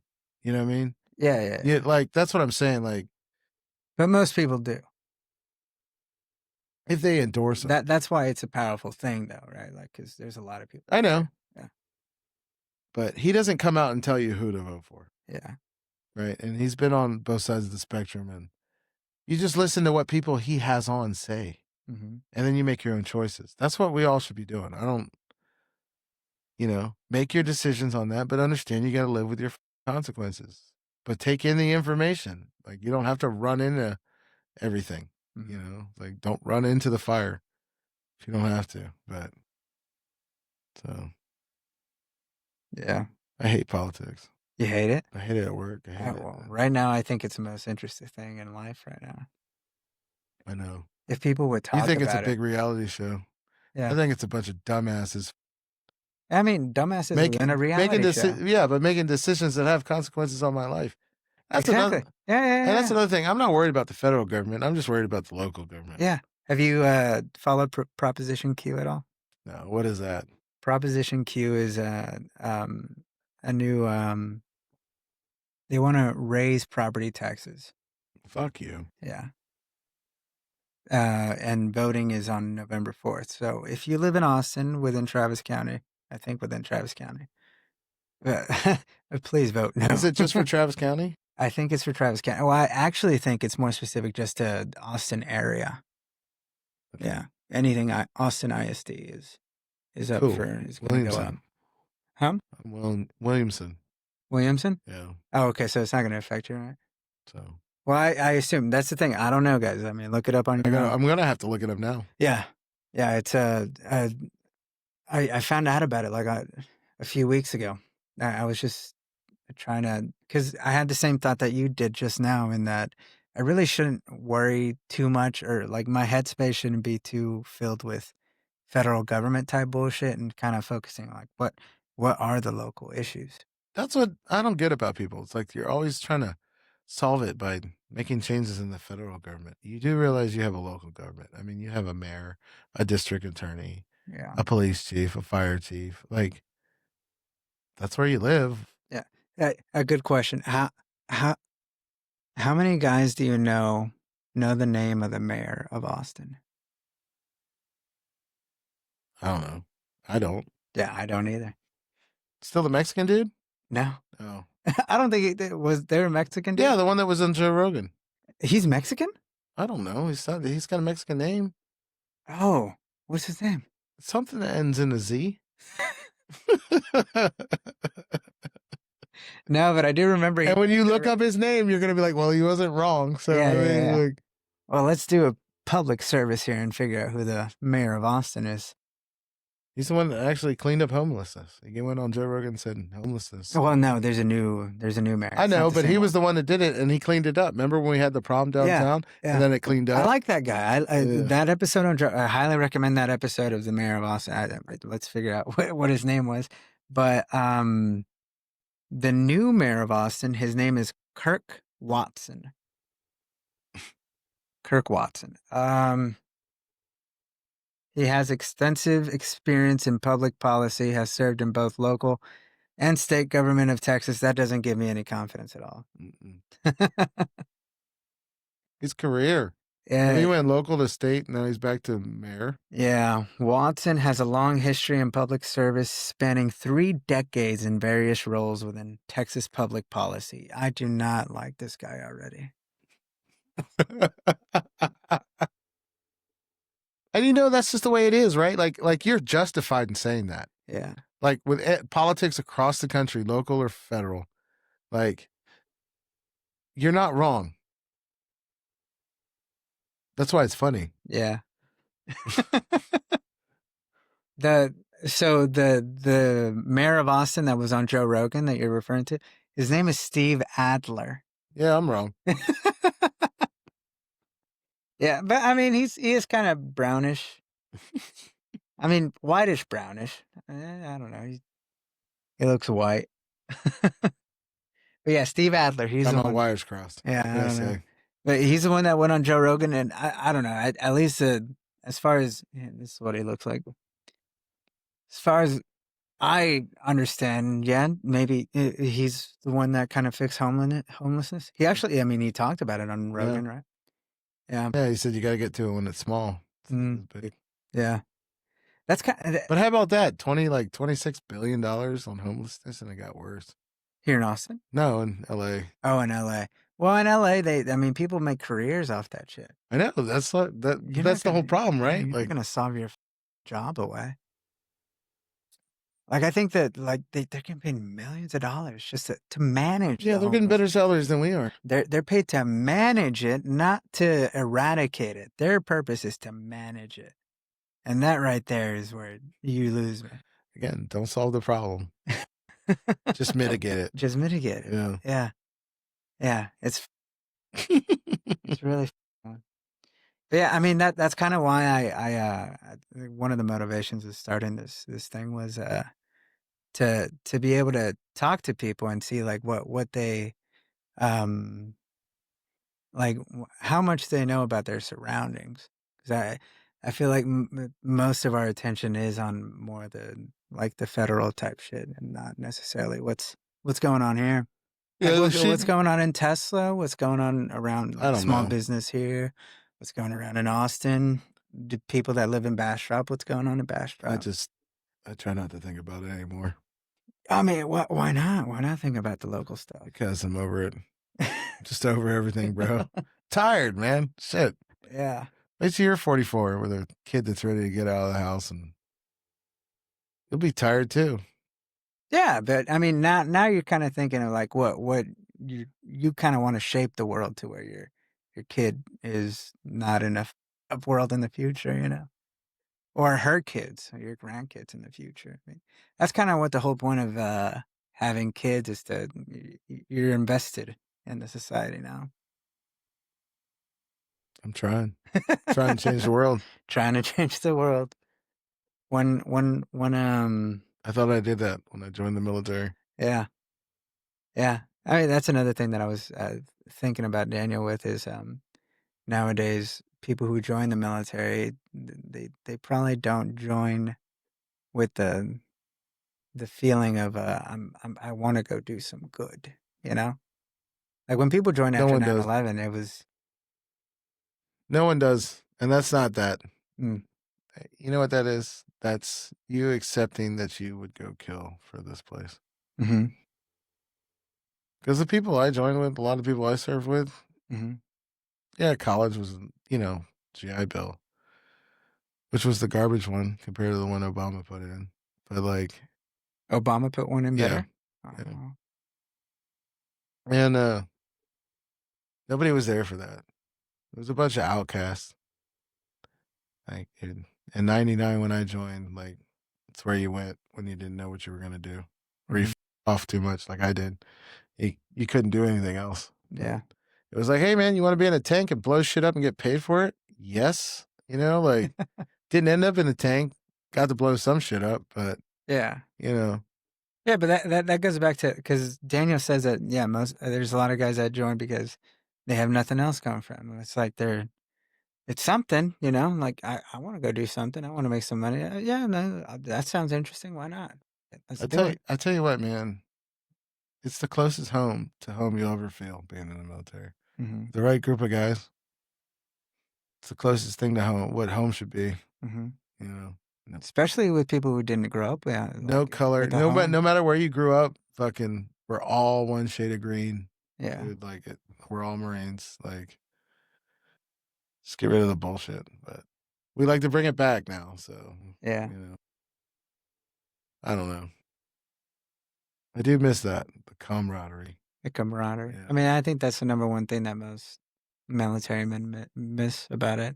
Like, it's probably the most special thing about the military is that you're getting trained to, like, lethally to kill people, but, like, while you're out there, you're not thinking about the bigger picture, like, oh, I'm gonna die for America. No, you're dying for that guy next to you over there. Because he went through the same suck you went through. Mm-hmm. It bonds people. Going through shit Yeah. together, it bonds people. Yeah. So Yeah. the more shit you go through, the better you bond. Yeah. I mean, that could go for any. I mean, a marriage. Yeah, the more shit you go through with your girl, it strengthens that bond. Yeah. My wife's my getaway driver, so Yeah. I mean, she literally was your getaway driver. that's how you know you can trust somebody. Yeah. Love my wife and my kid. Shout out Evo. Shout out Lydia.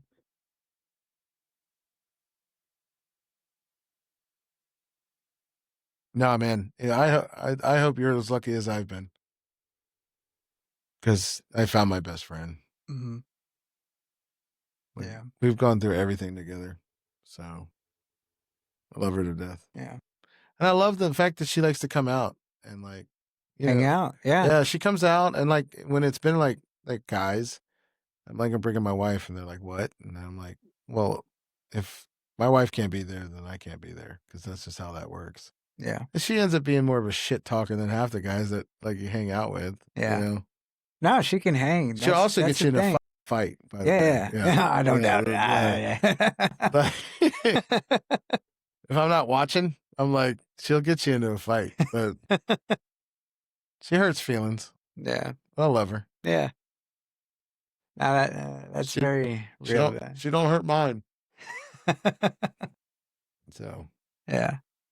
but Yeah, it's a great quality to have when you can have a partner that can hang no matter the situation. Really, it's not hard. Really, I mean, you just gotta invest. well, I think that's what everybody needs, man. You need a partner to go through this world together.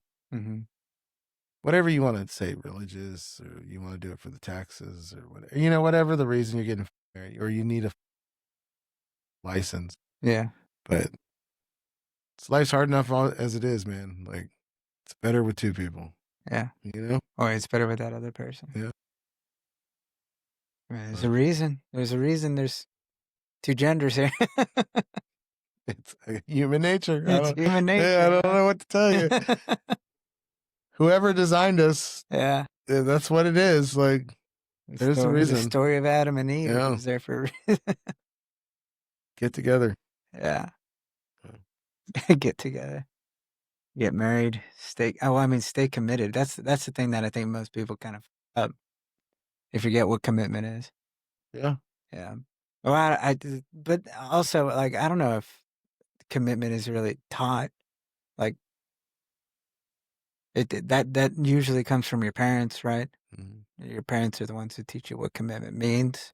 Like, well, my parents were divorced, and her parents were divorced. Mm-hmm. So that's what I tell her too. Like, she's like, "What are we doing?" Or like, you know, when she has a disagreement with Lydia, it's like, it's all new territory. You know, our parents got divorced way before 17, so like, we're doing what we can. That's all we can do. Yeah. And I gotta say, Lydia, fucking latchkey kid right there, dude. She just figured it out on her own. So she's a little nerd. It's all right. That's cool. I mean, she's herself. That's awesome. She's a product of you and your wife. Yep. Yeah. My temper, my wife's attitude. Yeah. Yeah, you see yourself in kids. I've come to realize. Obviously, I don't have kids, but that's what how parents describe their kids, especially when they're because all parents want to brag about their kids, right? And especially when they do something that is worth bragging about. It's like it's an elation. It's euphoric, I guess, in a way. Gotta love pride. Yeah, yeah, pride. Well, I don't know. Yeah, pride. It feels good. No, it does. Yeah, but is it good? Depends. Depends. Depends on a lot. When are you gonna have kids? I don't know, man. I hope at some point. I do dream about it. Strangely enough, it is a thought that enters my mind. We didn't plan ours, so don't ask me about that part. Yeah. There's no planning. Yeah. Well, I think that's part of You it. just gotta have it. Yeah. You're either ready for it or not. Just gotta do it. Yeah. I have some pretty wild dreams though. Like recently I had this dream that I was in this, like, imagine this cathedral, but like not fancy, like super run down cathedral. And I'm like in front of people and people are listening to me. And then I wake up, but well, no. It's still a weird dream. It's still a weird dream. I mean, just that in itself is already weird, but no. So I think I lived through this dream over several days in the dream, several days passed because I was in front of people and I was talking and then shit happened. And then at some point I was back in that same room in front of people talking and then some more shit happened, but like some like up shit, I guess. And then we finally get back to the place where, okay, we're back at the same place and I'm talking to people. Damn. Yeah. I don't know what I was talking about.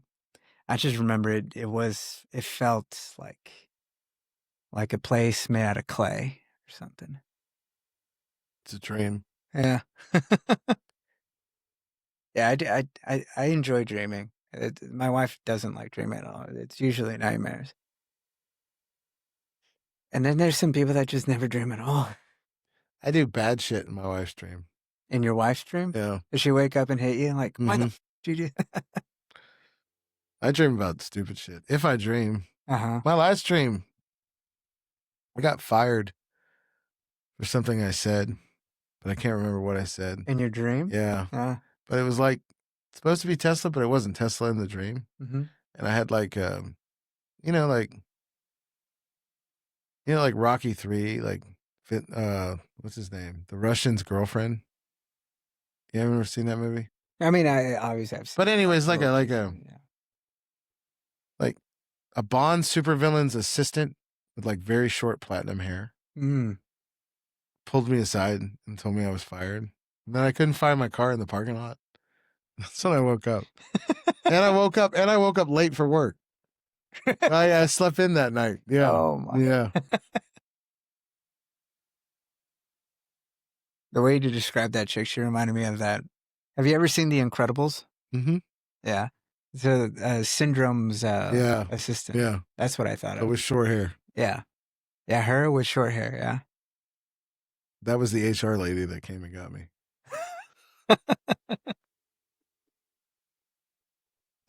Yeah. HR ladies scare me sometimes.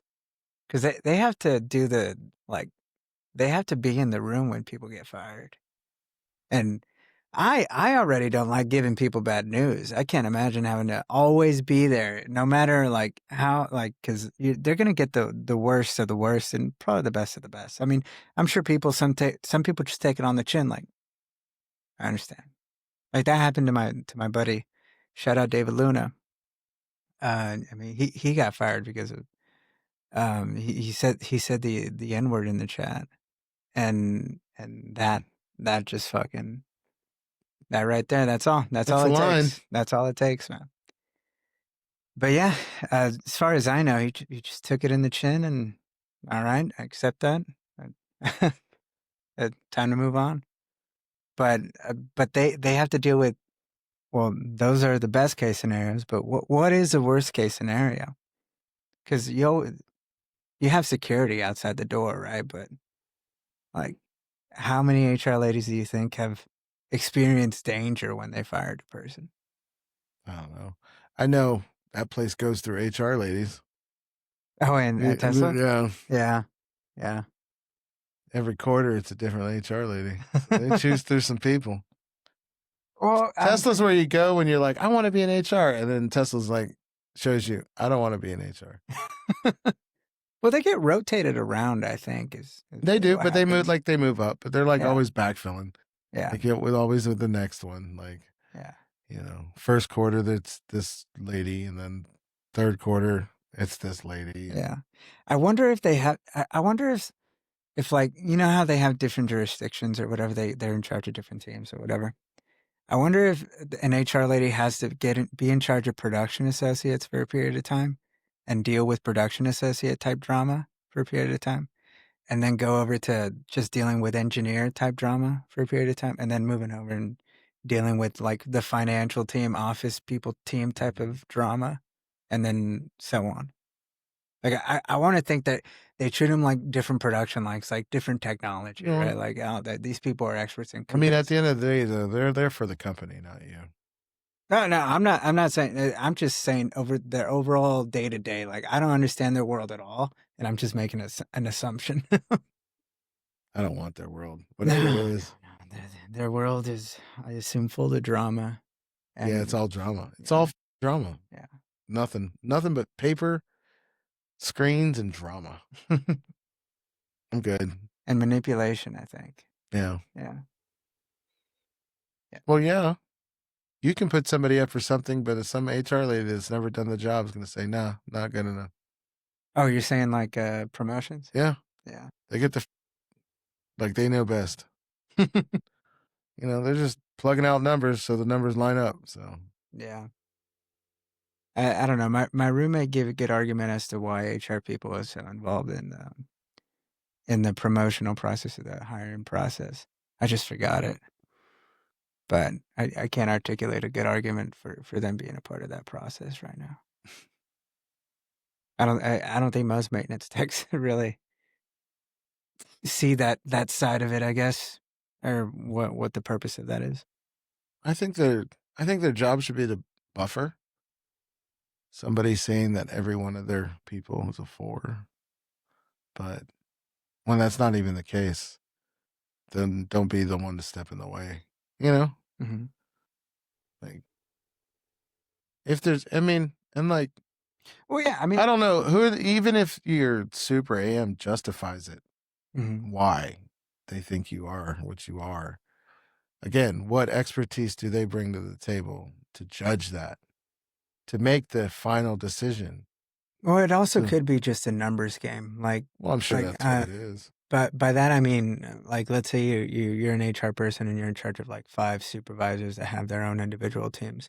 Supervisor 1 submits all these, these are all high performing people on my team, all of them, 100%. They all get the 10 points on their score or whatever. But then this other supervisor also gives their team all 10 points. And then this other supervisor is kind of moderate about it. It's like, okay, half the team gets 10 points, half the team gets shit all, you know? And then the other supervisor, I mean, so I assume at some point, once they start pulling all these people together, obviously you can't give everybody 10 points. Mm-hmm. So how do you decide who gets 10 points and who doesn't? Should be between the supervisors, not the HR lady. Yeah. Or management. Yeah. Yeah. If we're going to do the numbers game where you can only have so many numbers, Mm-hmm. the supervisors need to be talking to each other and justify. Yeah, it seems like they should be more involved. Why my guy, my tech 2? Yeah. Like if there's like 3 promotions that year, okay, well, you got a tech 2 that wants to go. I got a tech 2. Why? Yeah. At least give the opportunity for the direct lead my tech to 2 try to sell them. documented it. It's got take charges. It's in the system. It's in flux. Yada yada yada. Your tech 2 doesn't have any of that. It's like a draft. But my 2000 is like the best techs in the whole company. So what? Based on what metrics? You know what I mean? Like, based on their knowledge on robots, PLCs. Do your techs even have PLC access? There you go. Exactly. There you go. Exactly. I could give a fuck. They take charges. They make what? My techs fix shit. Your techs find problems. Yeah. that should actually be the argument. Yeah. I think they should put supervisors in a room and hash it out that way. Yeah. Lead your men. Yeah. Defend your men. Exactly. Yeah. That's what I We felt don't like have majority- leadership. We have management. Yeah. Well, yeah. That'll get clipped. We don't have leadership. We have management. Yeah. Yeah. Well, when I was a supervisor, I felt like that was like really all my job. My job was just to make sure that the team is like succeeds. You know, they succeed on their own merits, not because anything I did. And it's just I just clear the caution tape out of the way for them. You know, and then when they need it, you back them up. Even when you think that they're wrong, you still have to stick up for them. And then if you do believe they're wrong, I mean, have that conversation with them. But I don't know. I wasn't ready for it. I don't think I'm. I wasn't not ready. I did not enjoy it all that much, really at all. That's why I see no incentive to do it. Yeah, yeah. The feedback I'm getting from people that I started with hmm doesn't promote. Well, I don't know. I mean, you could thrive in it. I mean, like I just felt like I just wasn't ready for it. Maybe you are ready for it. You are a different type of personality. You will be a different type of supervisor than that. And I am different type of supervisor than Ram is. Different type of supervisor than Sergio is. Or I don't know, maybe you are more like Sergio or You know, he's less Phil. he is. He's chiller. He is. He's chill Phil.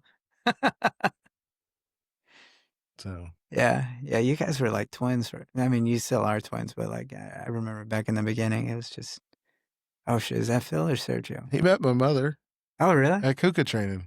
Really? Yep. How was your Kuka training experience? Because I think it's like a really cool thing when the guys can get together and go on a training together.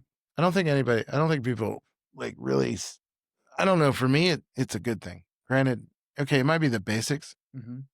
but it's the basics. You want some more? No, I'll take a water, dude. You got apple juice too. Let me get apple juice. Apple juice. Oh, the cool looking one.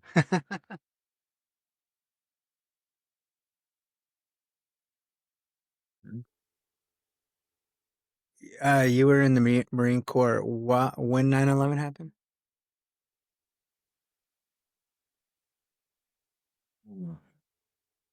Driving to work in the Marine Corps?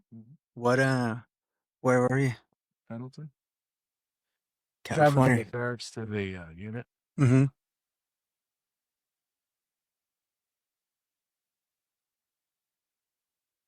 Yeah, and they I don't want to break. just flip it. No, so there you go. Oh. Yeah.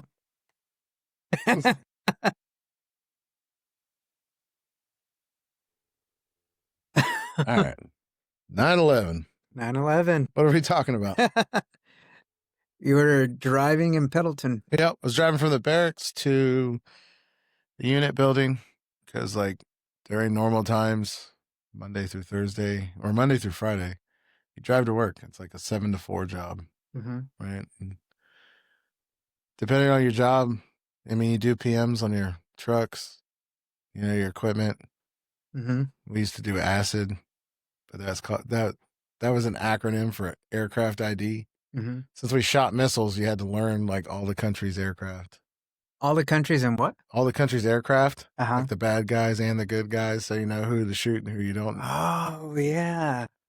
Like the simulators for the turn, it was so funny because it was like you get into like this little cubicle and it was like a really big TV, but not even like a flat screen TV because it was 99. And the simulator was like what inside the turret looks like, but it's like Nintendo graphics. You know, you're trying to like lock on the targets with like Nintendo graphics. That's the simulator. That's the kind of shit you did during the day. Yeah. And we were driving up and we were listening to Howard Stern because that's what you did back in the day. That's when Howard Stern was still on like the radio, Uh-huh. you know, and then, yeah, he was talking about the towers or the planes hitting the towers. Oh, so you heard about it Yeah. first from Howard Stern. Yep. and then got to the unit, and everybody got out and getting ready for formation, and like a bunch of dickhead kids happy that they're going to war. They don't even know when they're going to war, you know. But like you knew that you were going to war with somebody. Like that shit doesn't happen. Yeah. Like so. And during the time, I mean, geopolitic wise, it was going to happen in the Middle East. And if you wanted to go to the Middle East, you got to be in Camp Pendleton because they do all the training in the desert. It happened. Like there was people that wanted to go to the Middle East before 9/11. Well, like everything was in the Middle East. You know what I mean? Like all the tensions were in the Middle East at the time. Why? Just it was the Middle East. Yeah, but when has the Middle East has been the Middle East since the 70s, dude? There's always some kind of overthrow, civil war. But what caused that friction between the United States and the Middle East? I don't know. Oh, oil. That's what it was. Oil. We support the guys that are princes and sultans and that sell oil, and everybody else is either a dictatorship. And if they have oil, we'd like to overthrow them so we can put our puppets in there. It's about oil. It wasn't about WMDs. It wasn't about WMDs, no. It was about oil, but we could produce our own oil. Yeah, but why use ours up? We can use everybody else's up if you're playing the long game. Well, because you don't want problems. You don't want problems for your people. There won't be problems for us. If we have to, we can start our own energy drilling, you know what I mean? If we need to. Yeah. Yeah, but it's powerful people playing powerful games, dude. Who knows why? I was just a pawn. So yeah. But a pawn can take down a king, so there's always that. Dude, where did I just hear that? I just heard that somewhere. Oh, Dark Wolf. Oh, yeah. Yeah, at the very end. Yeah. Oh, dude, that was cool. Spoiler alert. Yeah. Yeah. It's true. Yeah. Right weapon. Not even the right weapon, just the right attitude. Yeah. Yeah. That, I don't know. I've been kind of obsessed lately with why the U.S. is so involved with so many wars all over the world. Like perpetually, ever since World War II. Ever since Vietnam. Like Vietnam was the first, like really big war that we were not cool with at all. It's one of our biggest exports. What? War. It is our biggest export. Right? So, that and the dollar. The idea of the dollar. Our fake economy. It's profitable. You know, the less servicemen die, the more profitable war is for all the guys that are making money off it. The less servicemen die? Yeah. Or the more Because if you have a war where a lot of people are dying, nobody likes that. It's bad optics. Yeah. You know what I mean? But like, if we can come up with the latest, greatest thing that sell for safety to the normal trooper, and then we can get that government contract, you know. It's all about money. Yeah. And ideology. I feel like there's a huge ideology in the Middle East as far as like why we're over there. Part of it is money, yeah. But I think that a lot of it also has to do with ideology. Ours or theirs? Both. Both. I feel like we're pretty, because there's a lot of people that have this religious affinity to Israel. And like it is on both sides, both between Muslims, I mean, on three sides, Christians, Jews, and Muslims. Like, that's a religious war going on down there.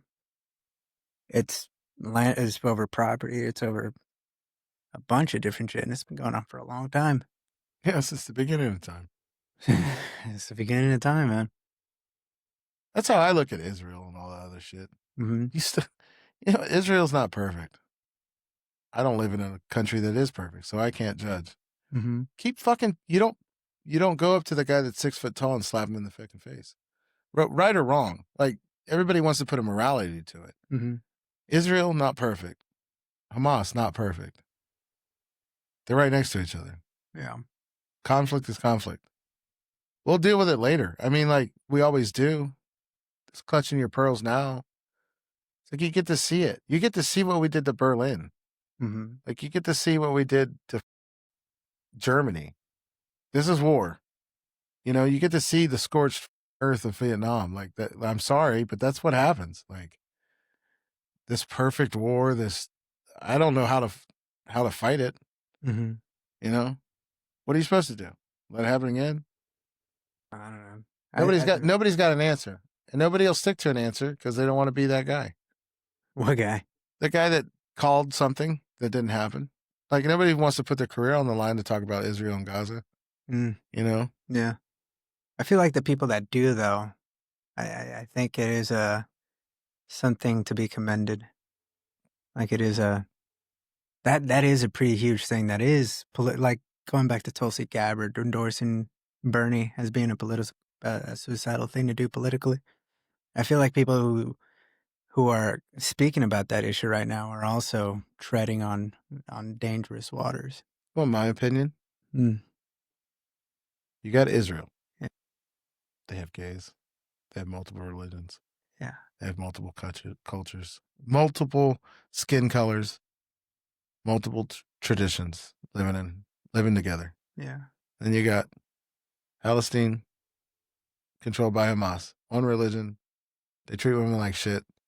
They treat gays like shit. Well, I mean, there's Christians there. But hey, if you're asking me which side I want to win, the Jews. Mm-hmm. If I'm just looking at cultures, the liberal in me says the Jews. Yeah. Yeah. Yeah. Well, I mean, liberal, depending on what you mean by liberal. But I just don't want any part of it. Like, We shouldn't fund it. Us, yeah. Like, I don't know why we're so involved. It's like the most complicated issue of all time. Like, why are we? Well, I think the way the world is now and the wars that we've been in, I think the most opportune thing for us to do is get the out.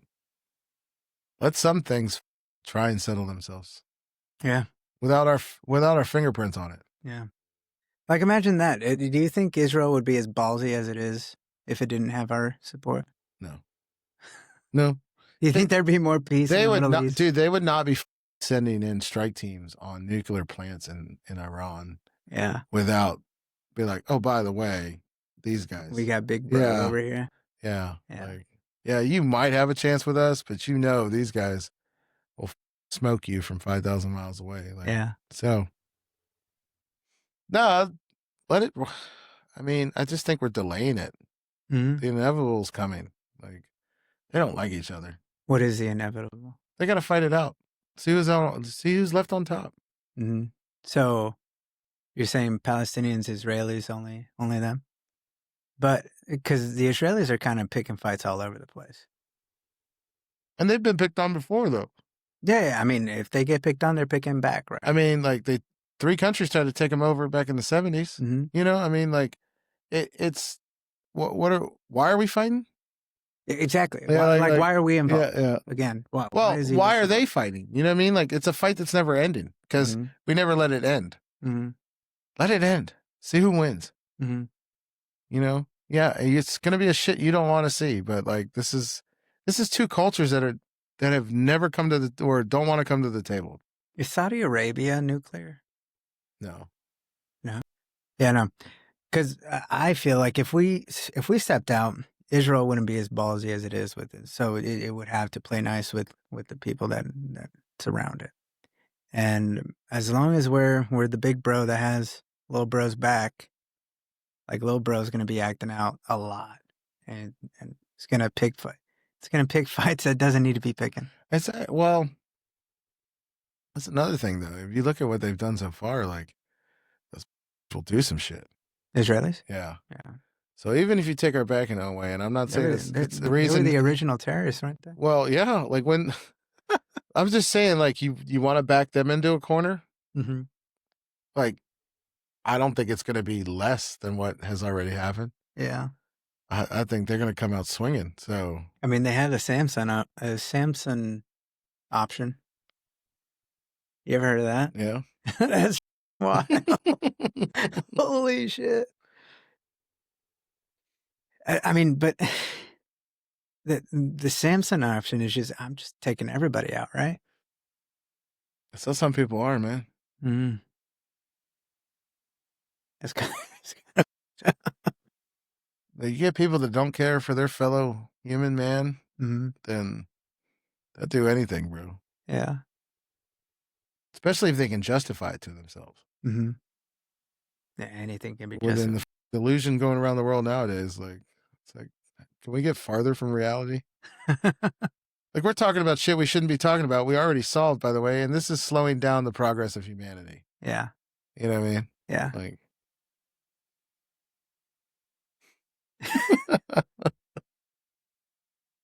everything's coming to a head, dude. Like that thing over there. Because my biggest worry with that situation is that there's a lot of people here in the U.S. that are really emotionally involved with that place, both like Palestine and Israel. But of the people that are emotionally involved, that do have power, I feel like most of them are emotionally attached to Israel. Enough to the extent to where I think there's a serious problem of dual loyalty between, like, are you American? Are like what to what extent are you going to go for to protect the United States of America, and to what extent are you going to go to protect the Israel? they have to choose. Yeah, exactly. Most people choose religion Yeah. over country. Exactly, and that's what's scaring me, dude. Because there's a huge divide happening right now, and if there's a lot of people that choose like boundaries within religion, then that sounds like the end of the world to me. Sounds like something we've done before. We do this all the time with religion, and the problem is the new religion is politics. Well, no, but Everybody I'm that saying got like rid- it'll end this time because Well, 'cause we got- know how like deep religion goes. Well, now with nuclear weapons, like it's all on the that's line. the thing. Like, us and Russia and China, we shouldn't saber rattle.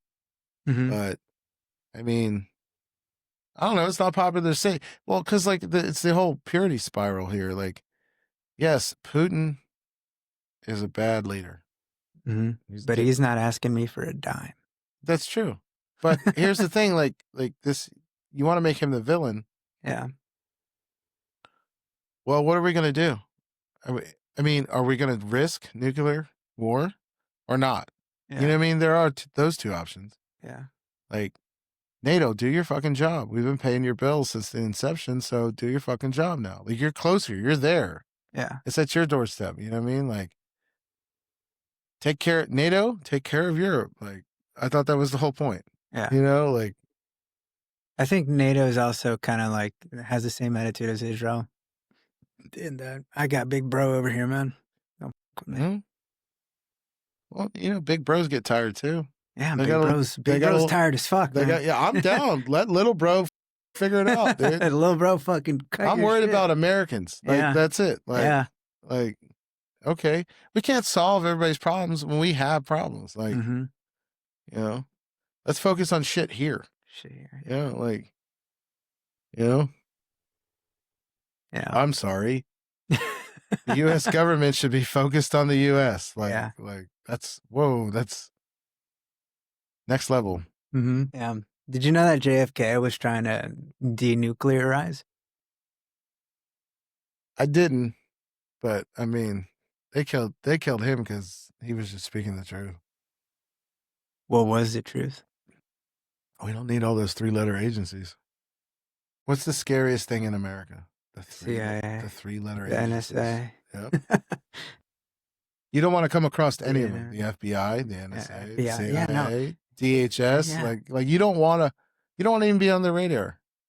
Scariest boogeyman in the United States. Mm-hmm. The government. Yeah. So The deep state. That is the deep state, yeah, right? the bureaucracy. It's that's like how the perfect bureaucracy. Yeah, Like, I mean, because that's the main thing that I feel like most people don't understand is because they think deep state and they think conspiracy. So they Yeah. just kind of like, wacko over here. But in simple terms, how would you describe the deep state to people who don't think it's legitimate? It's 10,000 people at multiple levels and multiple agencies, all being yes men to whatever whim. That's what it is. They're not going to risk their life feeding their kids, For their career, their career, their money. Yep. Because we made it a job and not a service. It used to be civil service. Like you didn't want to go, but you would go because you wanted to represent your community. Mm-hmm. You know, now it became a career. I mean, there's a pipeline for it all the way from college. You know, political science. What is that? Like, what's the equation for hypocrisy? Yeah. You know what I mean? Like, you know, how to manipulate people. That's what political science is. Yeah. Without the psychology degree. Mm-hmm. So.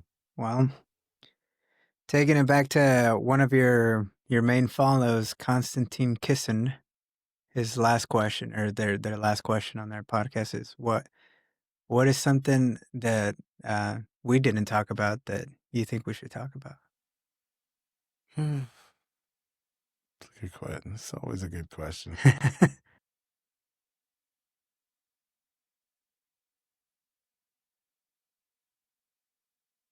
So many choices. Take your time.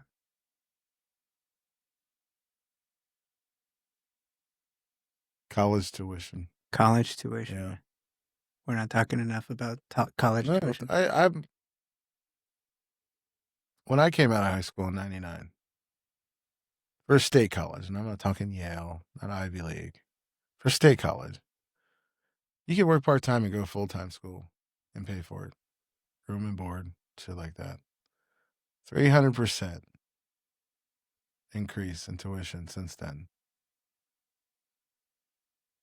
I know we're not getting 300% more education for the kids, but what worries me is like, what is the percentage? You know, it's became a business, and you know, like if they're going to give anybody a loan, the colleges can charge whatever they want. You know, some people need to go to college. Some people don't. If you ever worked in a place with a bunch of different people, you see that. Like, not everybody's built for it. And nowadays, there's no need for it. There's no need to try and blow 6 figures. You know, you can do shit online, right? Like, if you really want to learn, you know, learn it. See if you can even learn shit. Yeah, start there. You know, there's a small group every year of kids that are actually ready to go to college. And then, you know, to get indoctrinated to the rainbow world, you know, where the utopia can exist. Yeah. You know, just hasn't been tried the right way. Well, Phil, thanks. Thank you so much. You're welcome. Thanks for having me, dude. This was really fun. It was a good Monday. It was a good Monday. Great Monday. Yeah. Yeah. You don't hear that a lot either. No. So yeah, it is Monday, and I feel great. Go golf tomorrow. It's a good weekend. All right. You going with anybody? No. No? Well, whoever's Available. Yeah, whoever's the other 3. Yeah. So, none of the guys from work. It's just I was like the 4th guy. Yeah. So, I don't mind going single anymore. Yeah. Everybody sucks at golf. Everybody. I have yet to meet somebody that's like, I'm slowing down. Yeah. Did you like Pop Stroke? Yeah, that was good. Yeah. Highly recommend Pop Stroke. It's fun. Yeah. But all right, Phil. Thanks for coming. We'll do this again soon, and we'll see you later. Anytime, dude.